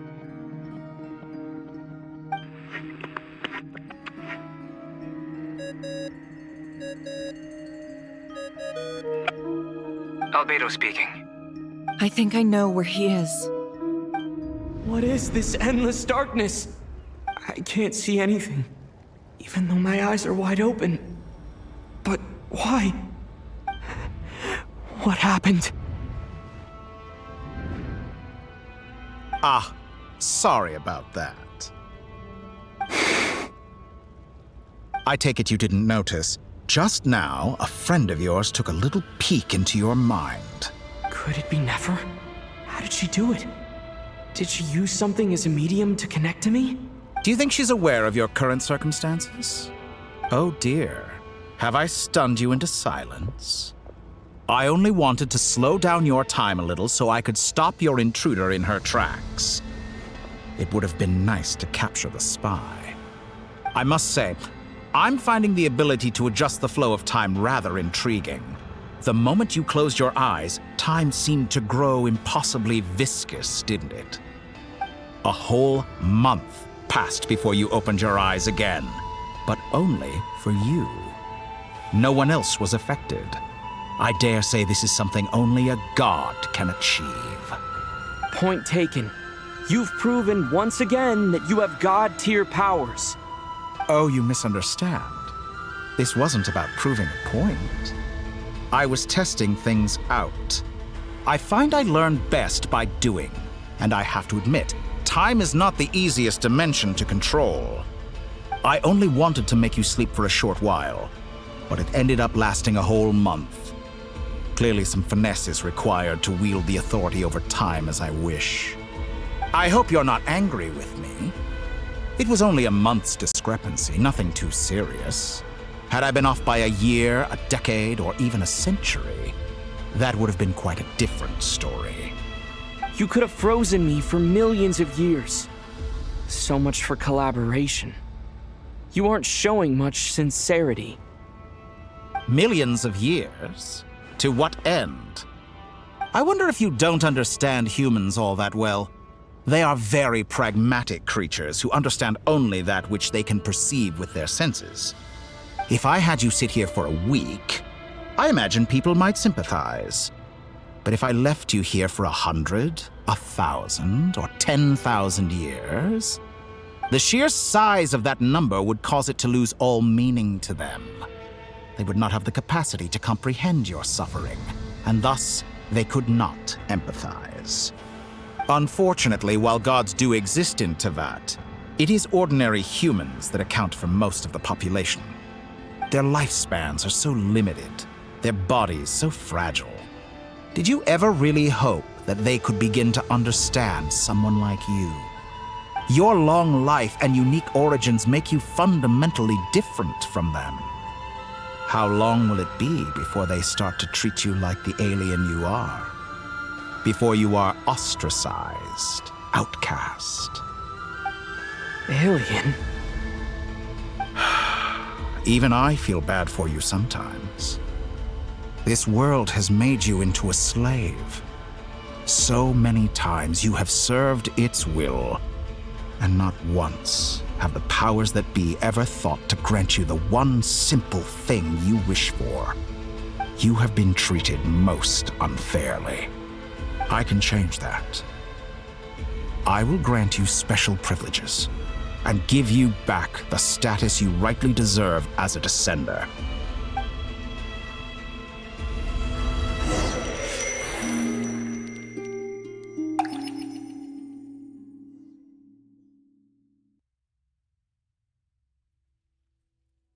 I've entered the past 3 times at this point, but I still have so many questions. For instance, beyond each point being further back in time than the last, what determines the specific locations at which I can make entry? So far, the common thread linking all 3 scenarios is that the Traveler has been present. But it's more than that. I know I sensed something familiar around him. What was it? I'll keep this question in mind as I carry on.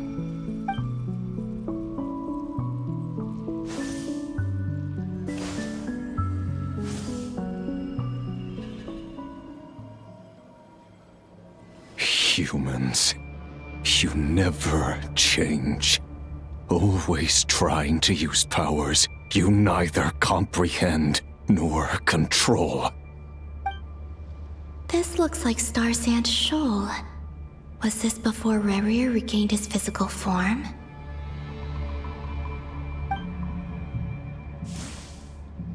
You've messed with the cannon again, huh? Sorry, but this round's not gonna go your way. The cannon. That's right. I was at Silvermoon Hall and I sensed an abnormal Kuvagi fluctuation coming from Nasha Town. And right after that, came an ominous power emanating from Star Sand Shoal.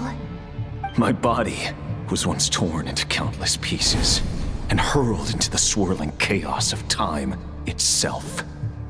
But even so, my life and will were not extinguished. I wonder if I could try to prevent his resurrection. But how would I do it? What can I do, here and now? Traveler! Behind you! Look at that light!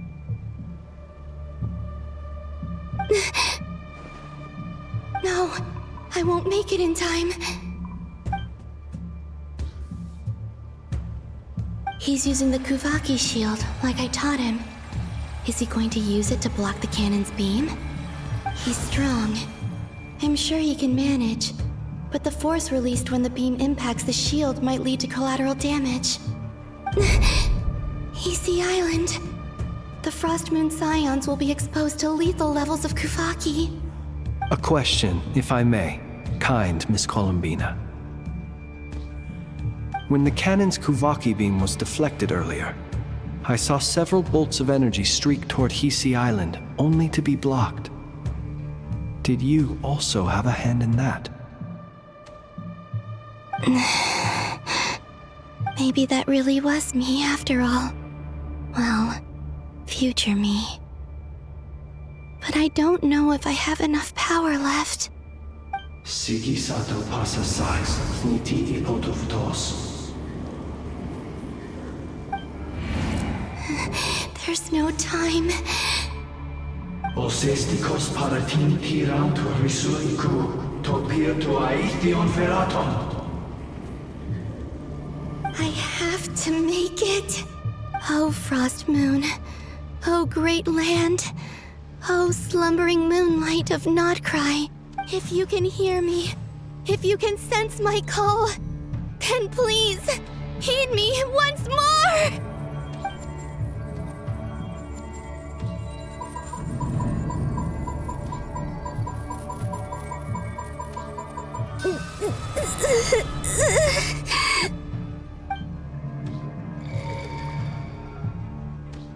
Did it work?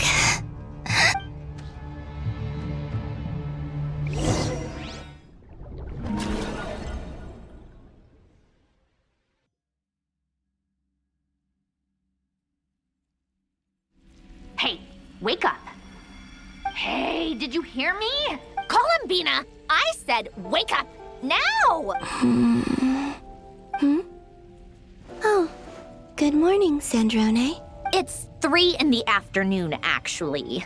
And could you kindly not use my quarters as your personal nap room next time? But I feel so safe here. And your coffee, right? It's so bitter, but it smells lovely. It's like you were raised by wolves in a forest or something. What did you drink growing up? Grass tea? The Frost Moon Scions certainly led a more frugal existence than the Fatui. Then I'll bet you've never eaten one of these before. It smells delicious. That's because it's a Fontanian recipe. I had a little free time today, so I made a batch. Rosaline will be here shortly, but if you really can't wait, I guess you can go ahead and... Hey, at least let me finish before you start eating! Did the Frostmoon Scions not teach you basic table manners? Or did the rules not apply to you because you're the high and mighty moon goddess? These are so tasty. Of course they are. I made them. I was worried they might contain traces of machine oil. What? You know, there's something I've always wanted to ask you. Why did you leave your old home and join the Fatui? I mean, I'm sure their food was awful. But there's gotta be more to it than that. Well, life there didn't go quite how I imagined. What were you expecting? You're a god. Your followers are gonna make some demands of you, right? Surely you can just answer a few prayers here and there in return for the free food and drink. How bad can it be? Well, would you help other people just for free food and drink?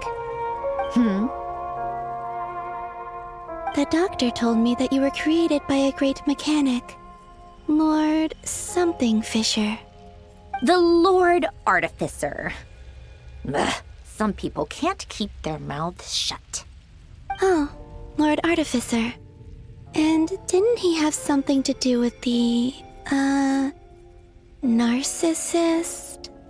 Narcissenkreuz Ordo. Yes, that was it. Narcissenkreuz Ordo. So, would you try to fulfill their wishes? You must be joking. I wouldn't go even if they paid me. I don't even know them. Exactly. Well, I felt the same way. I did not know the people who made demands of me. What do you know? We're on the same page for once. In his later years, Alain did ask me if there was anything I wanted to do. If I had any wishes of my own. Well, I don't. And I'm not in any mood to fulfill someone else's either. Who's Alain? He was the... You know what? Never mind. You're not gonna remember. Anyway, the point I'm trying to make is, neither of us is the self-sacrificing type. Let me ask you this. What sort of place would you like to live in, if you could choose? A place where people don't ask me for things I cannot give them. Where they don't worship me, or fear me, but just want to chat with me like a normal person.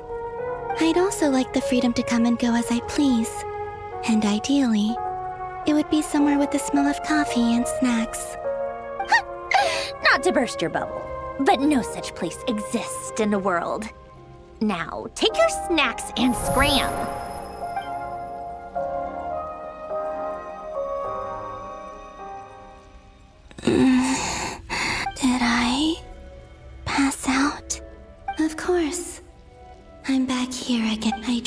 events from my past.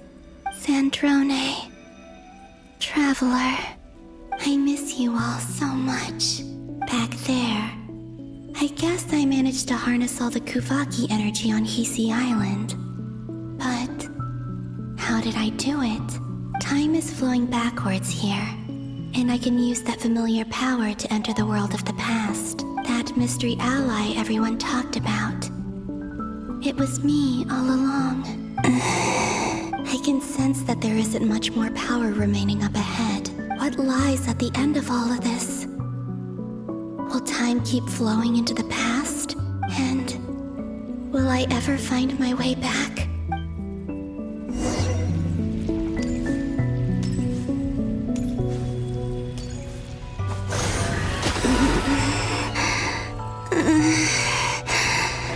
It's getting harder and harder to use my power.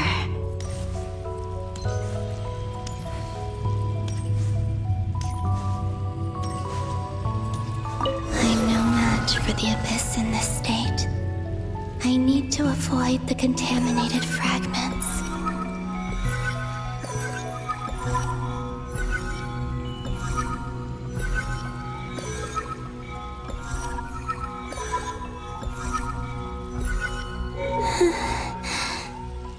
Time to go. I wonder where I'll find myself this time.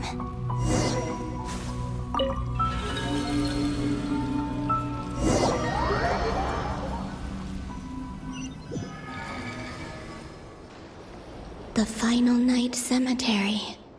This is where Flint's is based. Or not! How are we supposed to read through this many files? Difficult, yes, but it is also our most efficient option. Seems like they're searching for information. Oh, I remember. Flint's and Varga talked about some files on the Wild Hunt. Was this my doing too? To expose the true intentions of this Rarir, we need to dive into Notcry's history. Are my actions changing the past? Or are they simply completing a process? Is all of this inevitable? Or am I the one making these decisions? If I choose not to help them now, will it change how things turn out? Hope we don't land on our heads then. They're my friends. I can't not help them.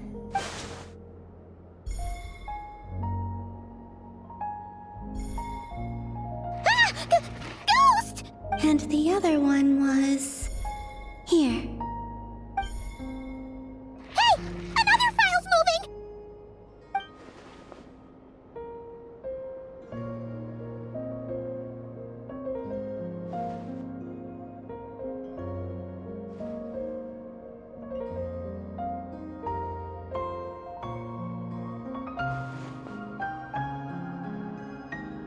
That should do it.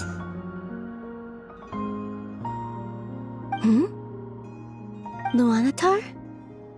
You can sense my presence? Wait!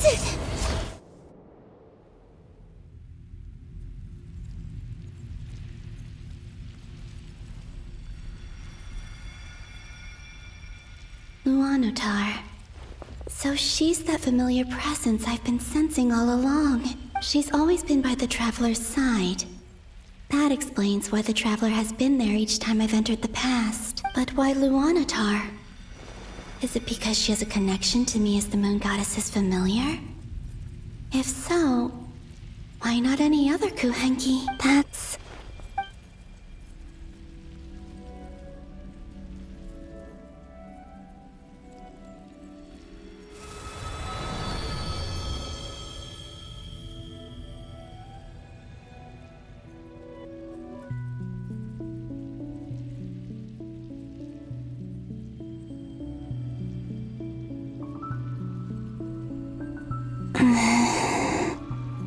I cannot sense any power up ahead.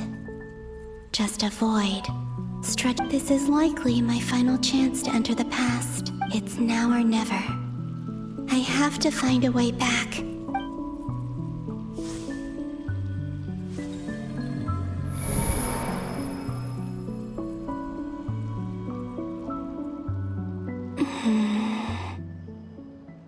Easy Island?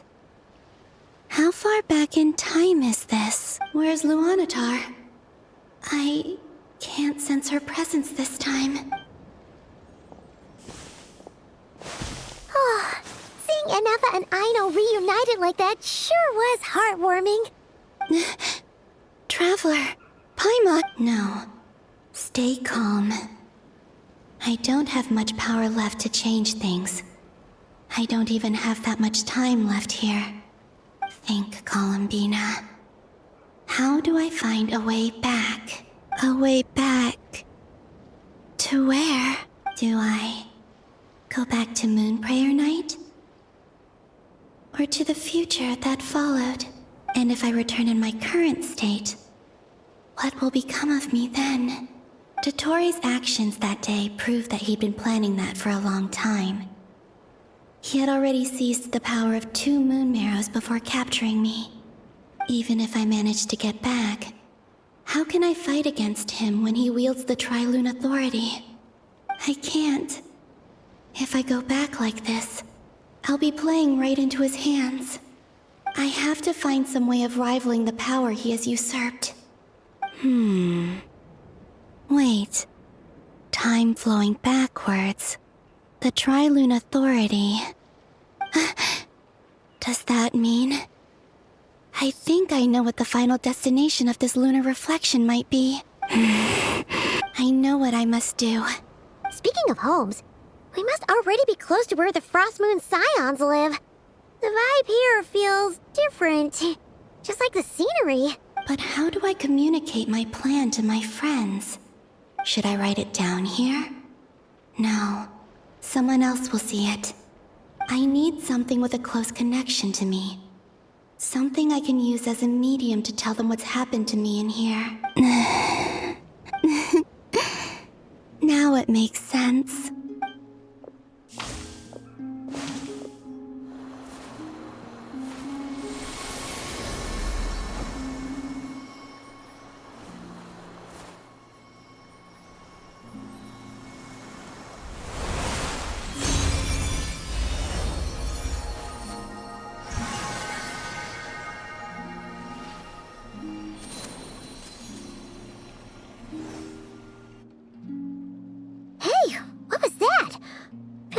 Some sort of breeze blew by, and then the petals suddenly turned into... It was I who brought Luanatar into being. I gave up a piece of my own soul to create her. That's why I could sense a familiar power from the moment I entered this space. It also explains why she's been present in every past location that I've entered. Because we have a deep connection. Hey there! What's your name? And the reason why there are no more gates to the past after this point is that Luanatar hadn't been born then. No wonder I sensed the trace of a blessing when we first met. But I still didn't recognize the soul hidden within you back then. I was just a little lost dove. I had yet to become Columbina Hyposelenia. Go on now. We've got stuff to do. Best you find someone else to hang out with. Hey, you scared it off. I'll be counting on you. Remember to stay by the traveler's side, guide him, and help him in my stead. Oh, and bring him to the garden where the Moonprayer blossoms grow. There's a little lost dove there who will need his help. Go on. You too. Go and live your story. As for mine must go in a different direction.